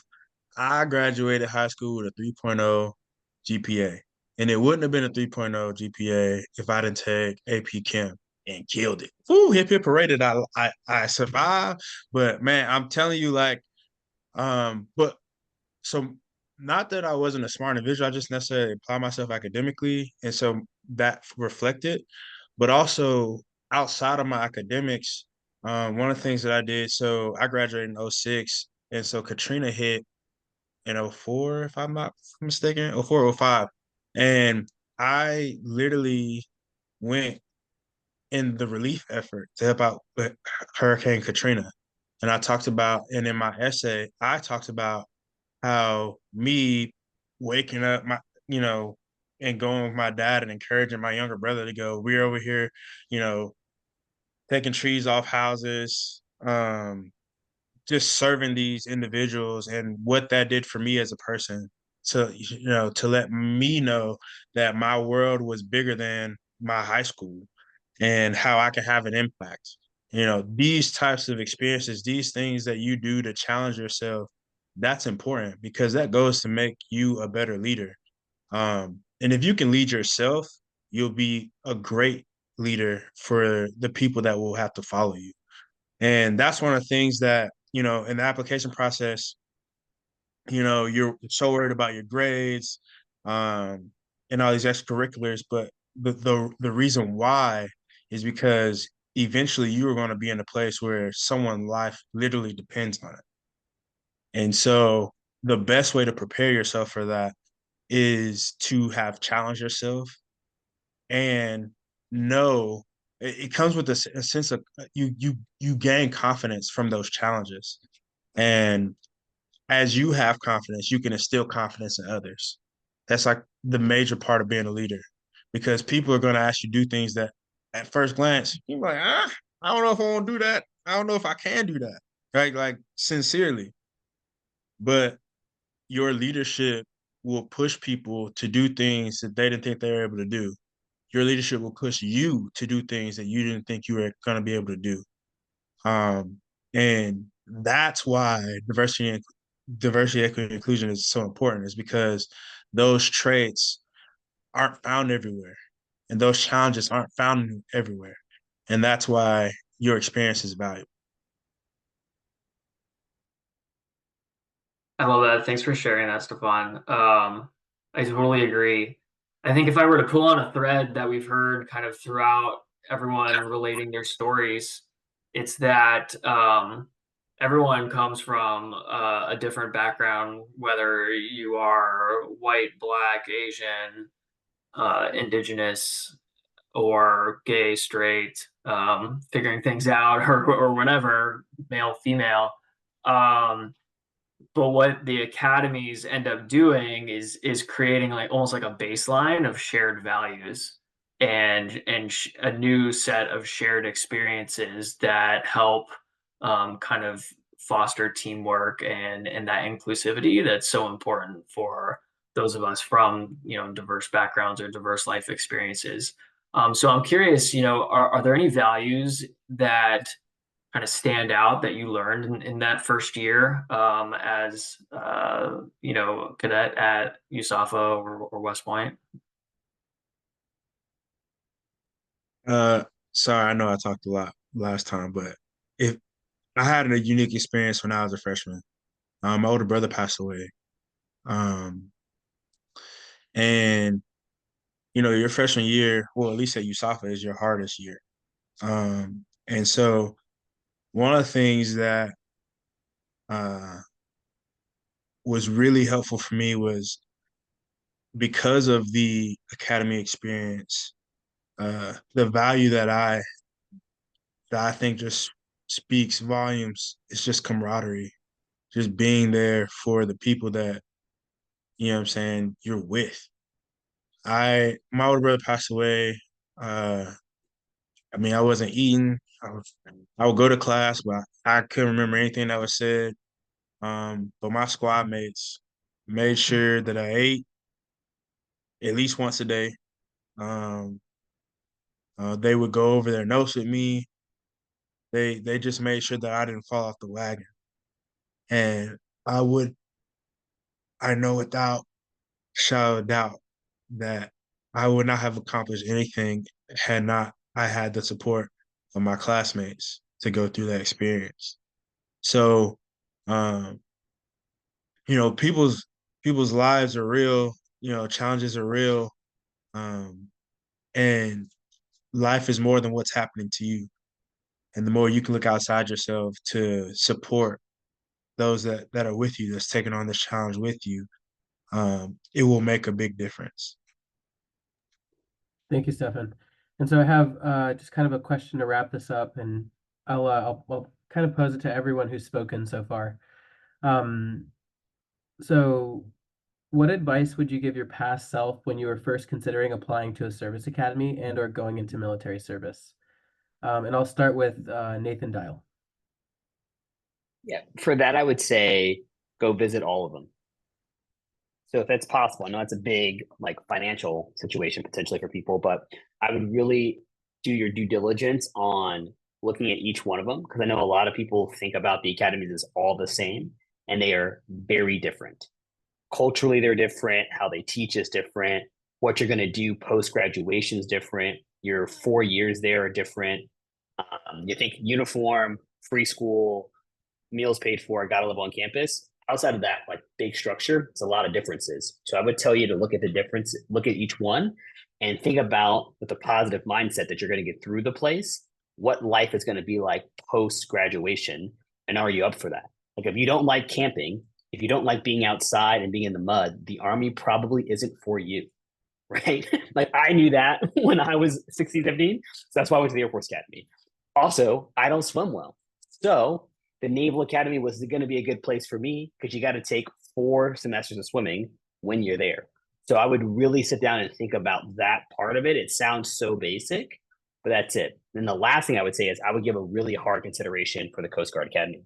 If I could go back in time, I would have looked at that place because you can still fly. They got great bases. So I would really give it a true look at the Coast Guard Academy because it was just one of those small academies that nobody really talked about. And I wish I would have known more about it and gone look at it. So that's what I would have told my younger self.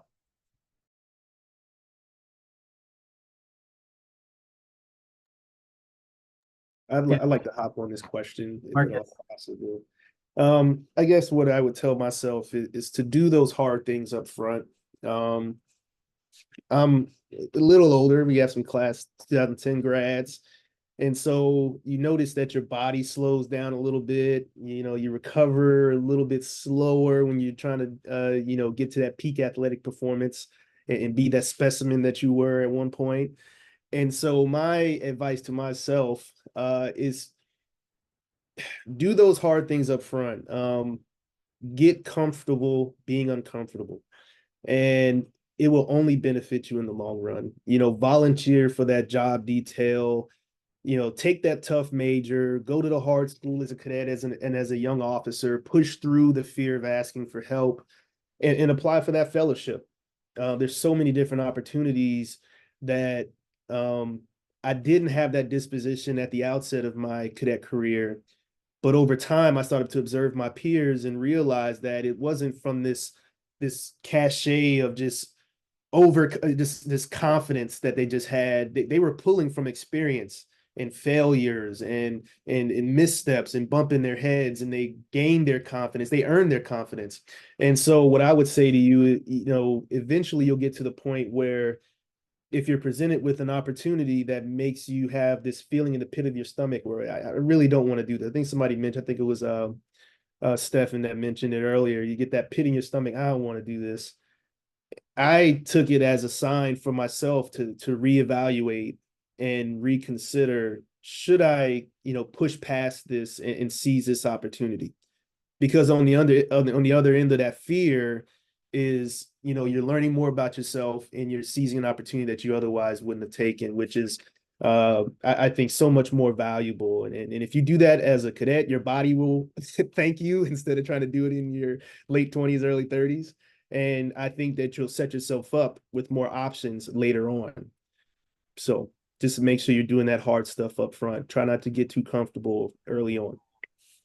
If I can add one quick thing, the advice I would give myself while at the academy and preparing to go into military service is it's okay to shine. Like I was so, especially my plebe or freshman year, I was so nervous about sticking out. I kind of, wanted to fade into the background, so I wasn't getting in trouble. I was, making sure I did what I needed to do to meet the, 3 different pillars.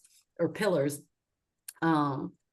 wasn't until I actually served and commissioned as a second lieutenant that I soared. West Point just inherently prepares you so well that you don't even know it while you're going through it. And so I was an excellent second lieutenant, got some amazing opportunities because of what I learned there, but I wish I would have shined a little bit more when I was there, because there's so many opportunities that people just don't take advantage of when they're cadets. So many. And I would just say, be great, Megan, be who you are. I mean, the fact that you all are even considering a service academy says a lot about you, who you are, and your character. So don't be afraid to shine and stand out. That's my advice. Megan's being humble. I was at her breakfast table and she shined from day one. So she was a star cadet. I guess I'll have the last word here since we're at time before I hand it back to Aurelia. I would offer this advice. I think a lot of cadets, midshipmen, go to the academy without really reflecting on the commitment that they're making to their country. And before you start, remember that if you are signing the dotted line and get into your upper years at the academies, you're basically writing a blank check to the United States government up to and including your life. And that's something that you should reflect on as applicants and talk about with your family and pray about it if that's your thing. And if you reflect on that and decide that this is still what you want to do with your life, you'll succeed, because that's a level of commitment that not many 18-year-olds, 17-year-olds are willing to make. And for those who do, that's the motivation you have to get through a school like an academy, regardless of your background, regardless of where you come from or what you've done. It's all about the commitment to duty. To use West Point's motto, your commitment to duty, honor, and country. And I know all the other academies have similar kind of values. So thank you to all our panelists for joining us. And I think, Manny, we have to kick it back to Aurelia. Thank you. Thanks, everyone. Thanks, y'all. Anthony, and all of the panelists. Wish we could have you talk forever, because that was just so amazing and inspiring. And I hope everyone got a lot from the panel. But it's not the end of the panels. We're having 2 more. There's going to be a student and parent panel, and they'll be in 2 different breakout rooms. So we're going to end the recording around now, but I just wanted to thank everybody for attending, because the rest of the program will be in breakout rooms. So the parent panel will be in breakout room 1. And there's at least 3 different academies represented there, but parents can usually speak to the general experience of their students being at the academies, regardless of the academies that they're representing. And then also the student and alumni panel, where all of the academies should be represented there. the Merchant Marine Academy sent Jesse Carter yesterday, so we have all of that covered. So to go over who will be in the panels, in the panelists, Nicolas Rodriguez is our district director, and he'll be facilitating the student panel. It will include Second Lieutenant Kyle Villacorta, who you heard from earlier, Cadet Simon Ferris from West Point, Ensign Colin Smith from the U.S. Naval Academy, Ronald Black from the U.S. Coast Guard Academy, and Jesse Carter from the Merchant Marine Academy. For the parent panel, we have Santa Monica Council member Gleam Davis, who will be facilitating that panel. We'll also have John Prindle, Connie Schatz, David Schatz, and Velvet Morales. So depending on which one you identify with, feel free to self-sort at this time, and then we will regroup around 3:30, 3:25-ish, and we'll have folks resort themselves into congressional offices, breakout rooms, as well as Service Academy representatives breakout rooms. So feel free to do so at this time. Thank you so much.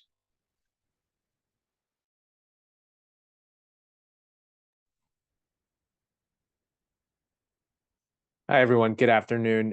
Just give us a second, as I think everybody's going to sort of sort through the picking the breakout rooms, and then we will get started.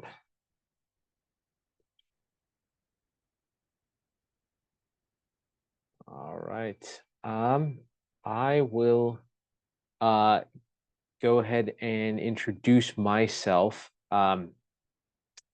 Well, actually, no, wait, hold on one second as we wait on a few more folks who are still unassigned, and they're slightly going through. Give it a few more seconds.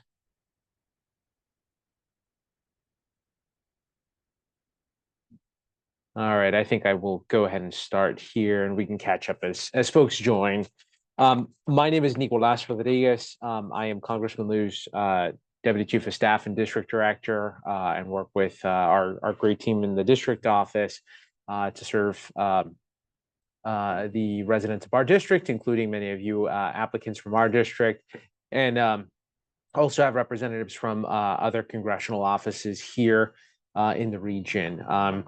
And this is always a fun occasion for me. I have been doing this for many years now for both the congressman, and I also worked on Military Service Academy nominations in a previous congressional office that I worked in. And this is really interesting and exciting for me, you know, as someone who has not attended Academy, not served, but someone who's certainly gone through sort of the college process a couple of times.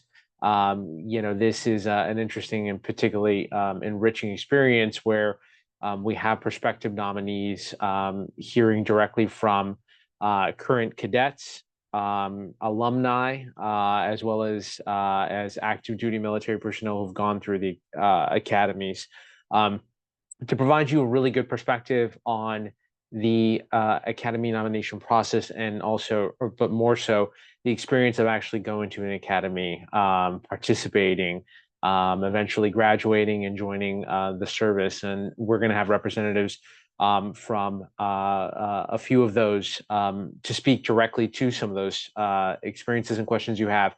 A few housekeeping items.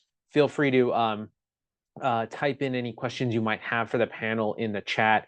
Sophia Perez Valles, who's our intern, and I will keep an eye out for the questions, and we'll sort them through. I also have a few questions that I've put together myself. But without further ado, I just wanted to begin this by introducing our panelists. Starting with Second Lieutenant Kyle Villacorta, who's representing the U.S. Air Force Academy, who you spoke earlier. We also have Cadet Simon Ferris from the U.S. Military Academy, West Point. And then we have Ensign Colin Smith from the Naval Academy, who is a alum of the Naval Academy. We have Ronald Lack from the U.S. Coast Guard Academy, and we have Lieutenant Junior Grade Jesse Carter, who attended the Merchant Marine Academy.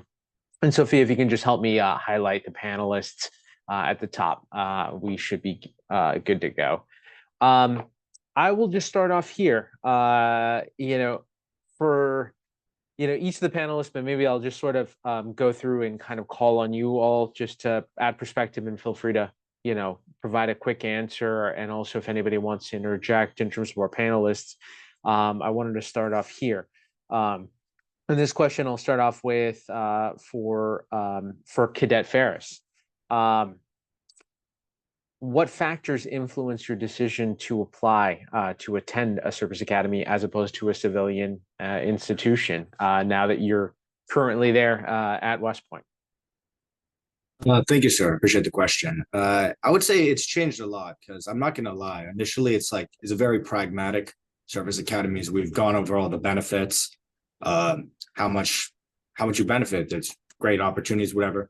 But as I've gone to school here, I've met a lot of really inspiring people, because all the people here all have different reasons for coming here, different reasons to serve. And it's rough around here a lot, but I really want to serve because I want to continue to be around these people, and I want to strive to be as well and to be as influential as them. So I think that's why I'm continuing to serve. It's serve others right now. Thank you, sir. Yeah. Coming from the perspective of someone who has already graduated from the academy, I'll turn that same question over to Lieutenant Biacorda to provide a little bit of perspective post academy. Yes, sir. So initially, when I applied to the Air Force Academy, I saw my brother going through the Naval Academy, and I kind of saw myself doing the same. I didn't really know what branch of service I wanted to go through.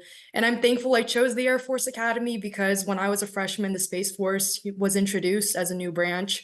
I didn't really know where I wanted to go in terms of my career. And I think the Air Force Academy provided me with many different options, whether that was through medical, the engineering programs offered, the aviation, as well as the Space Force. And that's a little bit of what influenced me to go to the Air Force Academy, was because the ALO that I was talking to at the time was just telling me there's so many different things that's offered here that might not be offered at, the other service academies, which might be true or false. I don't know. I didn't go to the other service academies. And I definitely think going to the Air Force Academy benefited me more than going to a service academy or a civilian institution. Growing up, I didn't really have much money. I knew that college was expensive, and I always wanted to serve in some way, whether that was being in the military or being in the medical field. But ultimately, the Air Force Academy gave me a lot of different opportunities that I didn't really know of. Great. And I'll turn that question lastly to Ronald Leck from Coast Guard Academy, given the different perspective of a non-nomination, but an application process. So for me, there are many factors that contributed to why I want to apply to a service academy. So first and foremost, obviously, it's free. At the end of the day, you get a guaranteed job and you don't have to pay for anything while you're going here. And secondly, I obviously want to serve my country. And finally, I think the Coast Guard as a branch as a whole, there's a lot of different missions, and it's really interesting because a lot of people think that, if you go to Coast Guard, you're stuck with being on a cutter, for example. But a lot of people that go to the Coast Guard Academy actually graduate and become pilots. Great. No, appreciate that perspective, Ronald. I'm going to turn over to another question, sort of for, to begin with a number of these, students exploring the nomination process or applying for an academy. For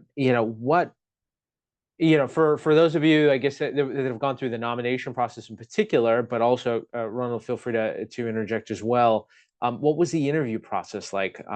If you could provide one piece of advice that best prepares a potential nominee for seeking both nomination but also acceptance by an academy, what would be that advice? And I'll start that off with Jesse. All right. Well, thanks for the question. I never had an interview. I got my nomination to the U.S. Merchant Marine Academy by sending the paper application to my congressman.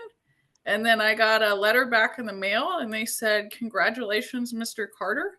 Here is your nomination."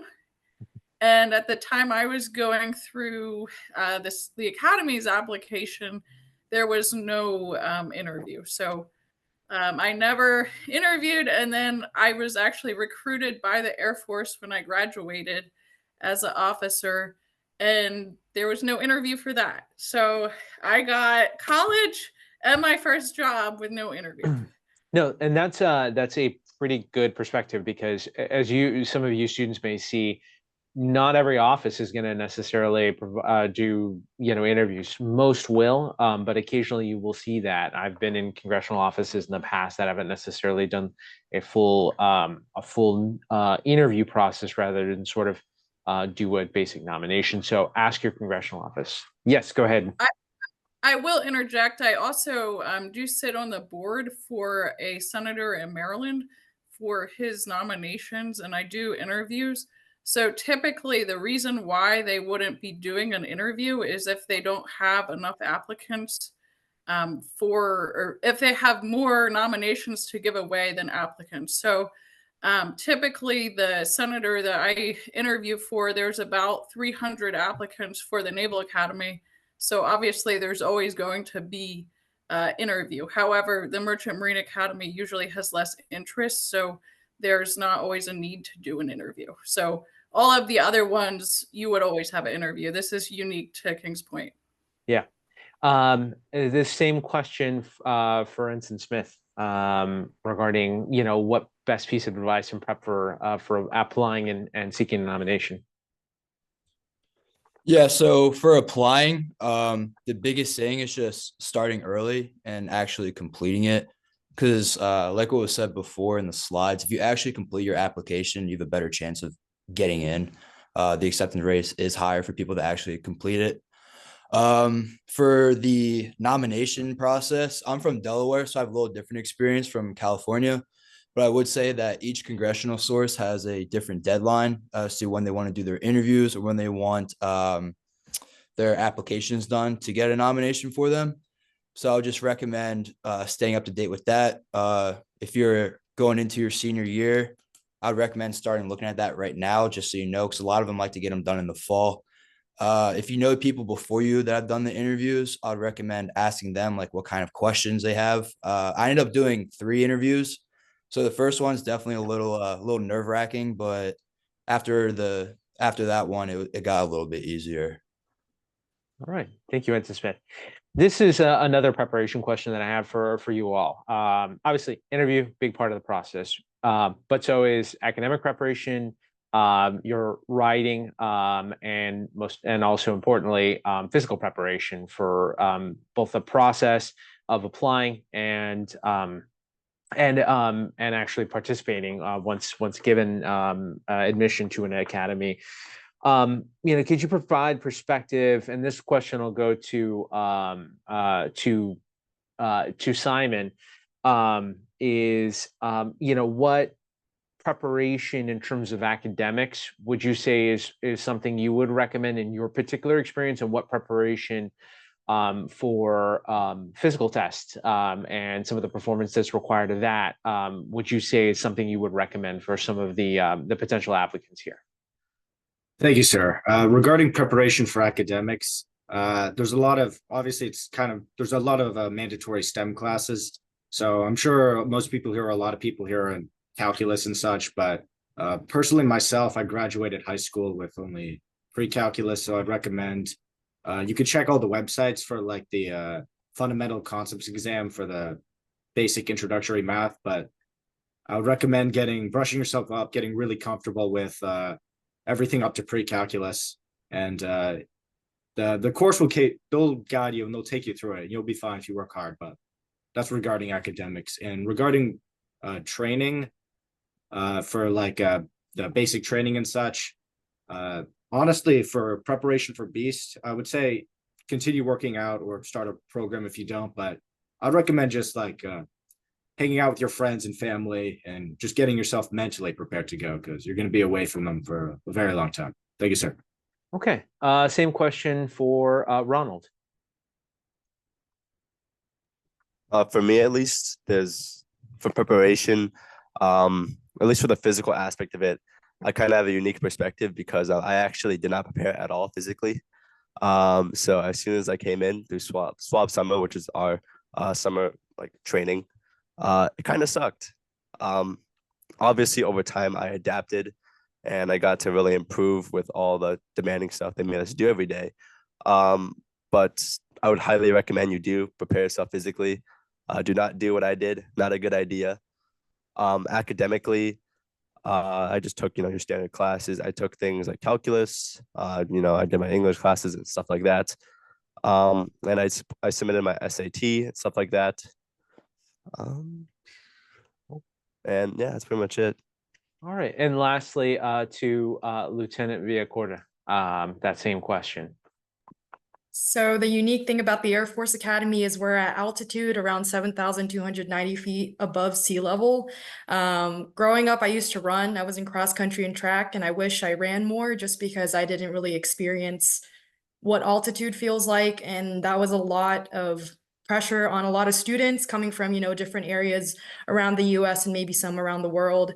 Running, PT tests don't stop just because you go through basic training. It's something that you do throughout your 4 years at the Air Force Academy, as well as an officer. So keep up with that. Be sure that you're healthy, spend time with your family and friends, just like Simon said. And in terms of academics, study. The studying also doesn't stop in high school. The academics at any of the military academies that you go to are going to be very rigorous. There's going to be moments in time where you're studying up until late at night and you might, you're not sure if you got all the material. So get good study habits while you're in high school.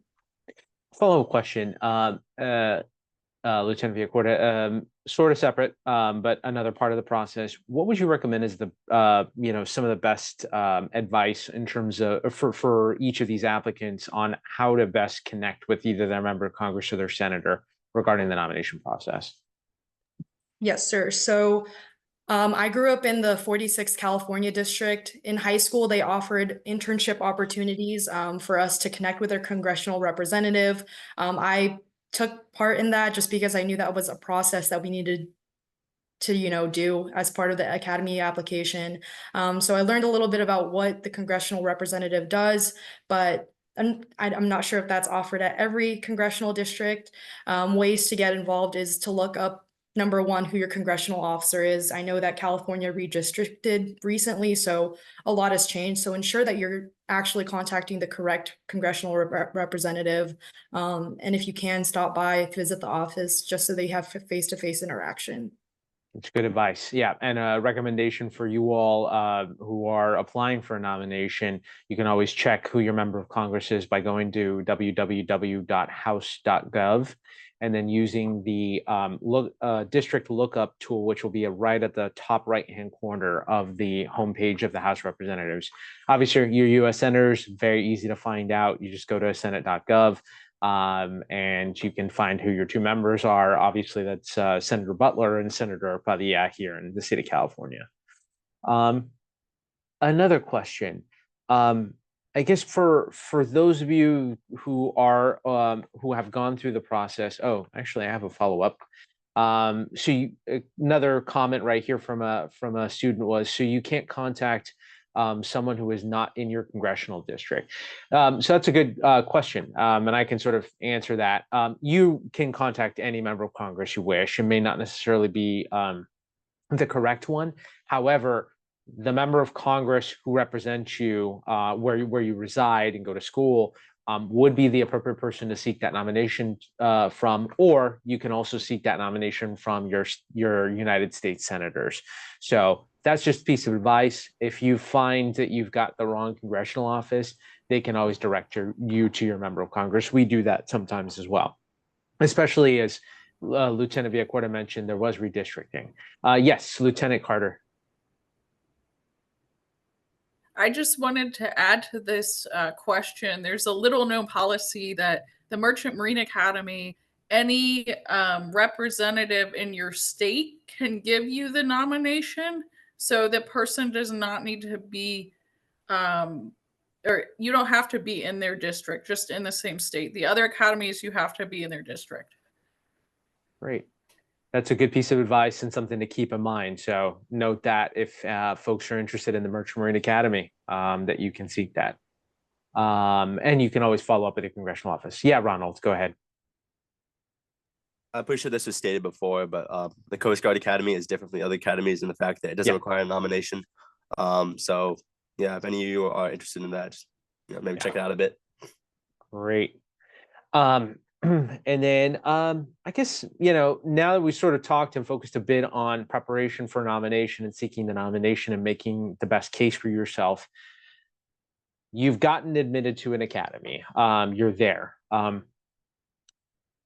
Starting to give perspective to some of these students as to what they will encounter as cadets in terms of what life is like. Could you describe what maybe your typical day would be like? I'll go back to Simon as a current attendee right now for that question. Thank you, sir. So the days are actually, a lot of the weekdays are pretty similar. So you'll wake up around 6-ish, earlier, depending. As a plebe, we have duties. So those rotate throughout the week, but you could expect yourself to be like taking out the trash or something of the sort. After that, you'll go to your mandatory breakfast formation, and then you'll usually go to your first classes. Around noon, they have the mandatory lunch formation. Afterwards, more classes. Most people are taking, actually, all the classes are pretty standardized, gen eds and such. So around 18 and a half course credit hours. And you can expect to be done with your school day around 2, 3 to 4-ish, depending on drops and such. And if you're an athlete or club athlete, usually you have stuff going on right after school. So it can get pretty busy. You could be getting done pretty late on certain days, but that all depends on your extracurricular schedule. Thank you, sir. All right. Lieutenant Carter, a typical day at the Merchant Marine Academy. Right. So similar to the other academies, usually getting up fairly early, depending on your status as either a freshman, plebe, or as you rise up the ranks and a little bit more privileged. So maybe sleeping slightly longer, but early start to the day, pretty structured academics. One of the differences with the Merchant Marine Academy is that students all take the same classes together in what's known as a section. So what that means is that there may be like a group about 20 or 25 of you, and you all travel to the exact same classes throughout the day together. So it's a nice way to study as a group after school and help each other out with different issues that may be happening. Usually there's a noon meal, so all students will form up, march to the beat of a drum into the mess hall. So that's a pretty interesting thing to get to take part in.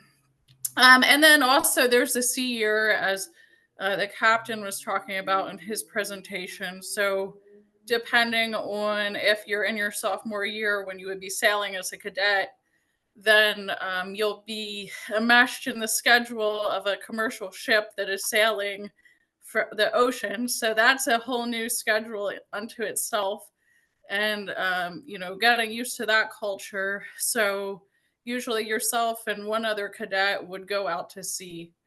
And all the different stuff that a ship does it's too long to talk about here, but it's a great experience. So there's definitely a very structured schedule if that's what you're looking for. Great. I think moving forward, another question that I had is, obviously we get the idea of the typical day. What is the how rigorous is the academics? Are the academics at your that you've experienced in your academy experiences? I want to turn that over to Ensign Smith to answer first. Yeah, so it's definitely a little culture, or not a cultural shock, but it's just a shock in general to your way of life, because the academics are pretty rigorous. From morning to afternoon, you're all in classes, then you go eat, and then you're working on homework all night. So it does kind of wear you down a little bit, but it comes down to just over time, you build a schedule and you learn time management to how best suits yourself and your social life. If you play sports, how to work it around if you have free periods. So you can definitely find ways to kind of navigate yourself through it. And if you have people that are in your major on your team as well, you can kind of go through that with them and kind of lean on each other with that. Okay. Same question for Cadet Ferris and then also for Ronald, since both of you are at academies right now.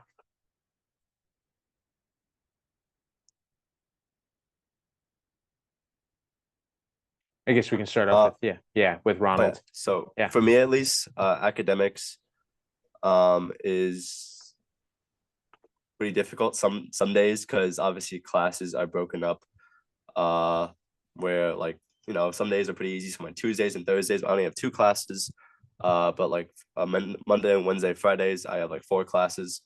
But you know, some weeks are really normal with nothing much happening, and other weeks it just kind of sucks. You get like a bunch of tests and quizzes and stuff like that.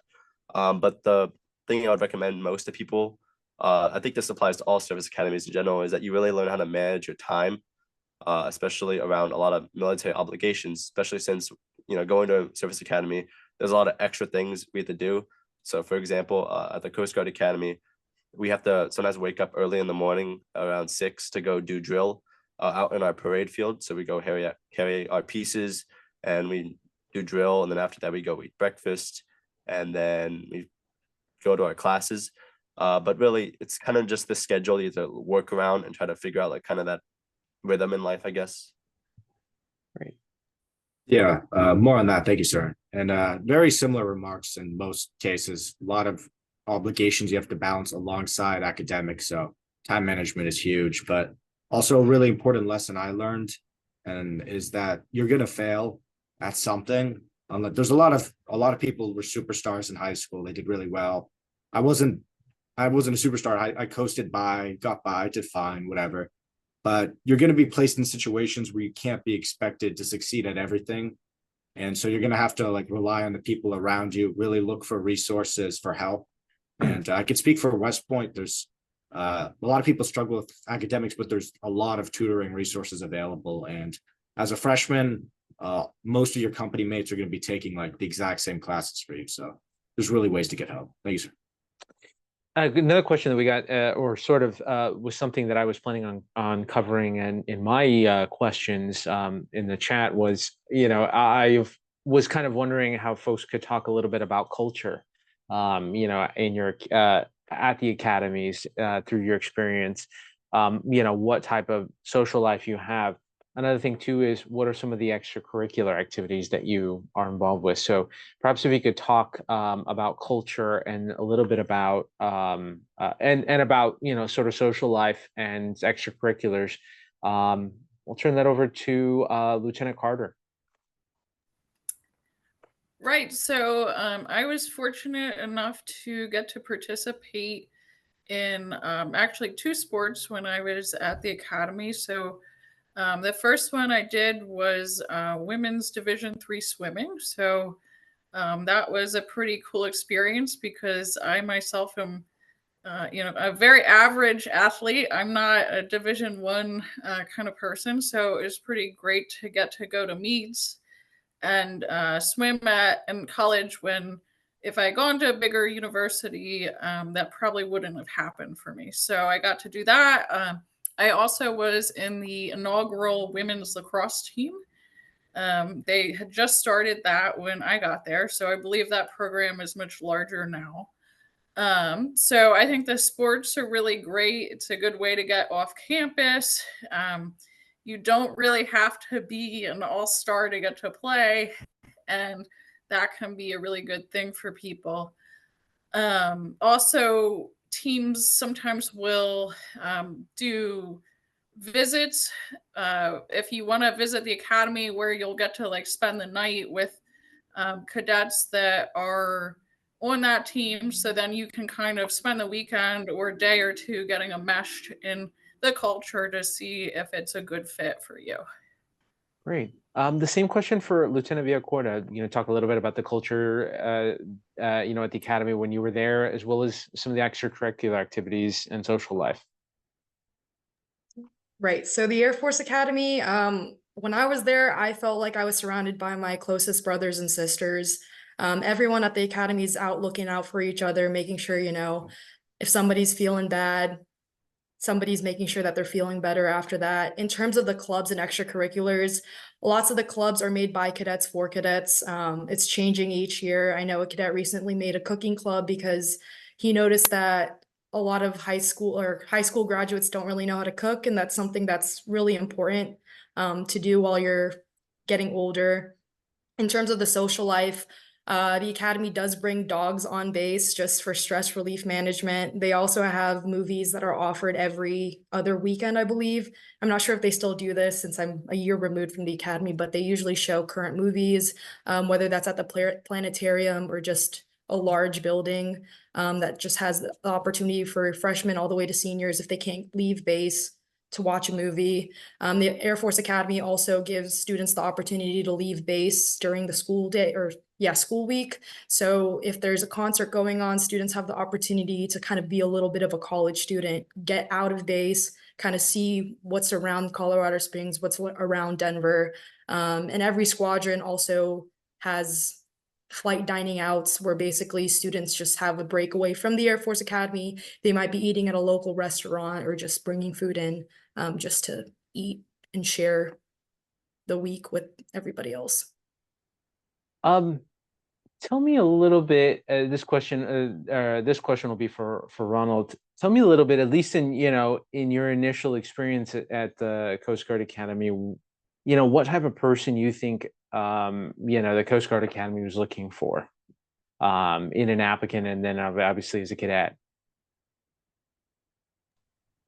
So for at least like what the Coast Guard Academy was looking for, I think mostly they want to see that experience out in high school.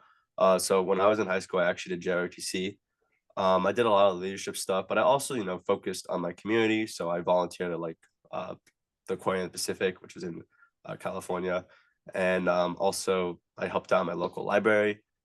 Stuff like this really appealed to them and really just show them that you're capable of just taking on larger roles and also managing this all at the same time while you're doing well in school. And as a cadet, what they really look for is just like that attention to small details. So all over SWAB summer, they would yell at us to make sure we focus on things like, oh, make sure every time you leave your room, you turn off the lights. And obviously, during SWAB summer, you're thinking, wow, this is really annoying. They're yelling at us for all these really, really small things. But then as you actually get into the school year, you realize that, yeah, these small things actually add up. And the lessons they taught you over the summer are important to the school year. Just because, you forgot to turn off the light, will that also mean that you forget to do something really important? And especially since time management is really difficult as a cadet with all the things you have on you, it really teaches you those lessons. Great. Same question for Ensign Smith. So I would say the Naval Academy is looking for people that push themselves not only academically, but as well in the community with all the other service academies as well. We're looking for people that just don't settle for being average. They show that they're pushing themselves. They show they're trying in many different areas. They've persevered through different events in their life to try and stand out, to try and be unique in their own way. And that's just one thing I would recommend to anyone going through the application process, is just trying to figure out how you are different from other people, what makes you stand out, kind of just what makes you you. But I'd say academically, obviously doing good in school and stuff, but in the community, just get involved, have good morals, don't get in trouble, the simple stuff. And just try and do your best to try and push yourself. Great. Another question that I have, I think for each of you, just to quickly give a response, and I am going to go to all five. And I'll start off with Lieutenant Carter. What's a particular highlight of your academy experience? Well, definitely the sea year was probably the greatest part about it. I had never left the country before I went on the sea year, and at the time it was 2013, so we were still in Afghanistan at that time. and I got put on a ship that was a civilian-owned ship. It was a civilian crewed ship, but it contracted with the U.S. government through Transcom and the Army's SDDC to carry war equipment to and from Pakistan, because that is the closest seaport to Afghanistan. So I got on the ship in Jacksonville, Florida, and we sailed all the way to Pakistan, making various stops. Italy, I think we went to Beirut, the Suez Canal, Saudi Arabia, Oman, Bahrain, Qatar, and with most amount of days in Pakistan, in Karachi was the name of the place. And so there I was 19 years old, and we're in Pakistan unloading Army MRAPs and Humvees and taking back equipment that had been damaged in the war and needed to go back to Texas. And so there I was, and it was incredible. And meeting these people from part of the world I would never have met, never have interacted with them otherwise. And it changed my perspective on people in the Middle East. All of those stereotypes went out the window after I went this year and got to see a side of people that I never got to see through like the American media, to know that things are a lot different than sometimes how we perceive it through TV or the American culture. So like I met a guy who's a Pakistani, and had these interactions with him. It was incredible cultural experience. They even let me drive a Humvee at one point, which I thought they wouldn't let me. And then we sailed all the way back to the US. So it was a pretty crazy experience. And then I went back to school and graduated with my unlimited tonnage license. And now I'm a marine inspector with the Coast Guard. So I still get to interact with people all through the world and hear their stories and see all this commerce coming and going. So it's a very exciting career to get to be in. You meet so many people from all around the world that you otherwise would never even knew their story, and how wonderful the world really is. All right. Thanks, Lieutenant Carter. We got our 5-minute notice that this panel will end. So I'm actually going to cut to one other person to answer the same question, and then I've got a couple others. So I'll turn the same question over to Cadet Ferris, since he's still at West Point. Thank you, sir. This is only my second semester, but obviously the Army-Navy football game is really fun. It's a big community event, and we won this year, yeah. But that was fun. But I'd say the most significant experience to me right now would be like the Norwegian foot march, which is it's a little physical challenge you do, a ruck, and it was long, it was hard, but you're like surrounded by all your friends going through the same thing, enduring the suck at the same time, and it was just such an exhilarating experience to finish that. Thank you, sir. Great. I'm going to ask one question of one other person. And this one will be for Lieutenant Villacorta. What was something you didn't expect at all while attending your service academy that did end up happening?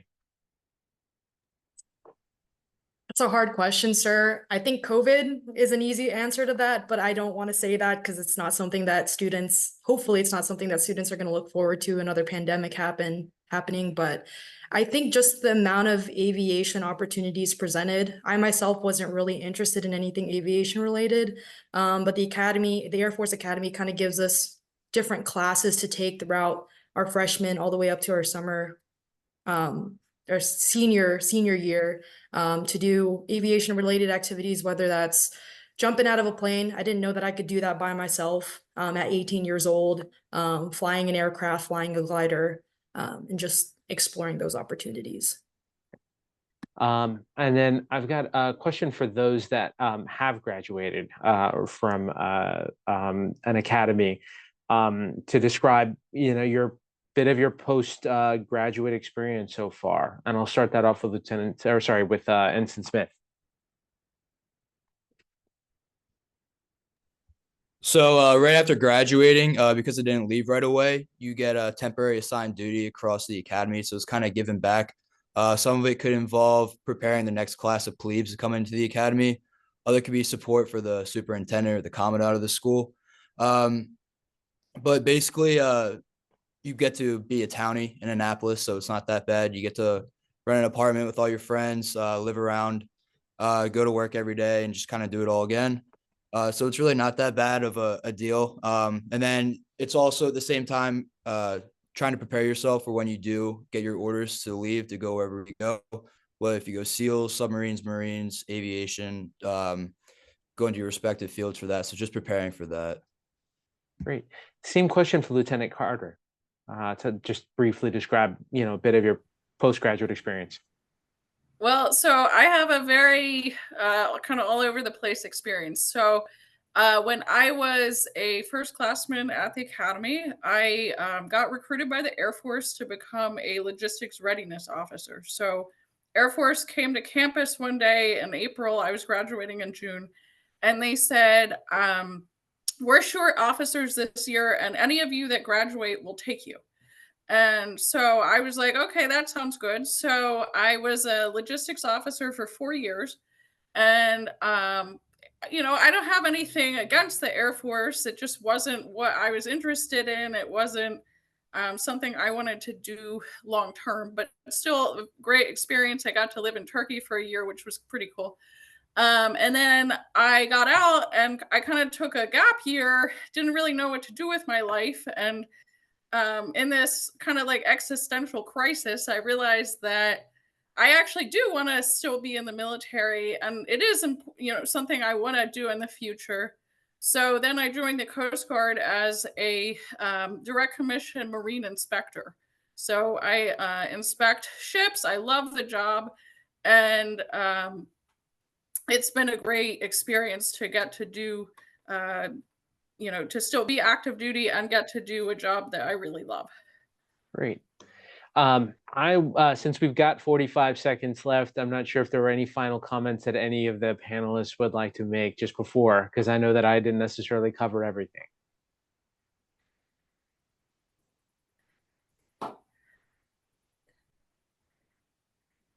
All right. Well, I really appreciate all of the perspectives you provided, some great perspective from each of you, both before, during, and after the experience, as well as some of you that are going to be going on to serve very near future after your graduations, and for all of the applicants who provided some really good questions. So thank you all. You're all going to leave the breakout room now and return to the main room. And then obviously there are going to be breakout rooms for the academies as well as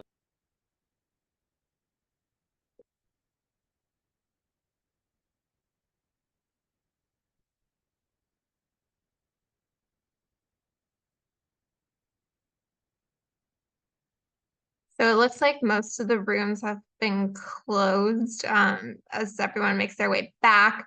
We're going to open up the next round of breakout rooms. Karen is going to be working on setting those up so that you all can self-sort into those. It will be with different congressional representatives as well as the academies themselves. Nico's loading the slide with that information.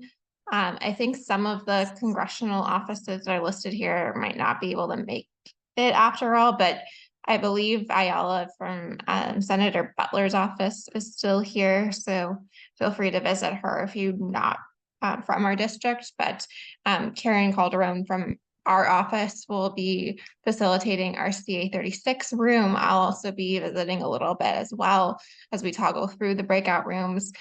The admissions representative tables or breakout rooms will be the Air Force Academy, the West Point Naval Academy, Merchant Marine Academy, and Coast Guard Academy.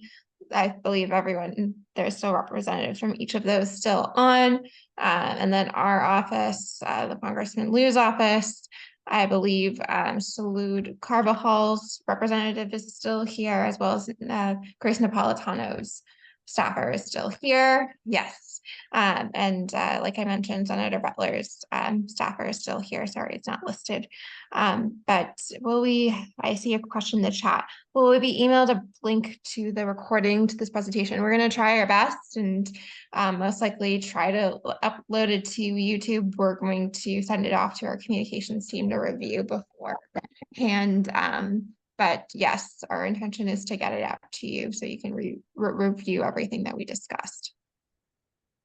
Are there any other general questions while we're waiting on Karen to set up those rooms?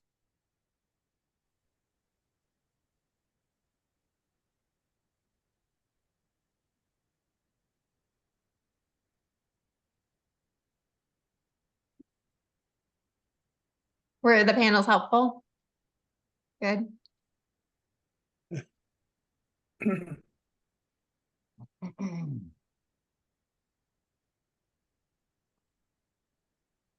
So we'll give it a few more minutes and Karen will let us know when they're all set up and ready to go. Same policy as last time. Just let me know if you need help, and any of the staff or interns can help you get assigned into the correct breakout room, but feel free to also self-sort yourselves. I see, how do I find my specific congressional academies representatives contact information? They can send it to you. If you also email me, I can send it to you. I don't think any of them have any issues with me sharing their contact information, but let me know if you do. No, I don't. Okay. Do parents on panel, what else to say? If you were on a student or parent panel, well, the parent panelist, you can feel free to leave unless you want to join a breakout room for whatever reason. And if you are on a student panel, if you're going to be in the breakout room with the academy representative, I would encourage you to stay. Or if you're wearing both hats, there's a few of you that are wearing both hats. And then we'll try to end it around 4 to be respectful of everyone's time.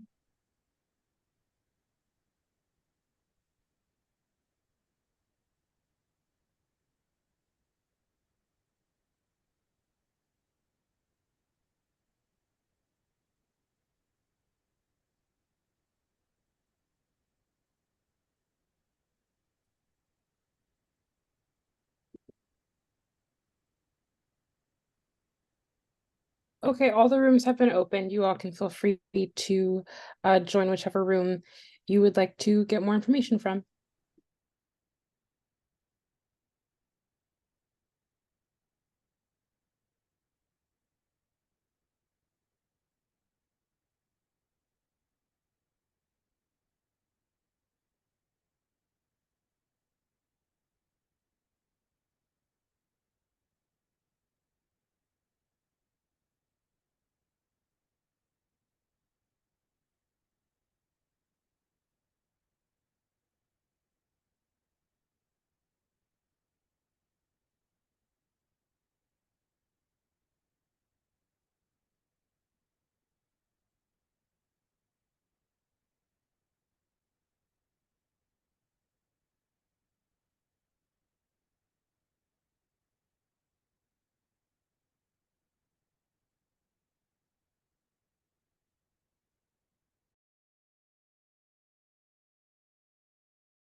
Anyone who's still in the main room, if you need any assistance joining a different breakout room, let me know.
And then there's like multiple floors of different conference rooms, so we just found it logistically difficult. And then we did it in our office building, but it tends to also be a little bit difficult if we do need a lot of different breakout rooms or rooms for the panelists. So yeah, if we're able to use like the public library again, I think it worked well last time, but it is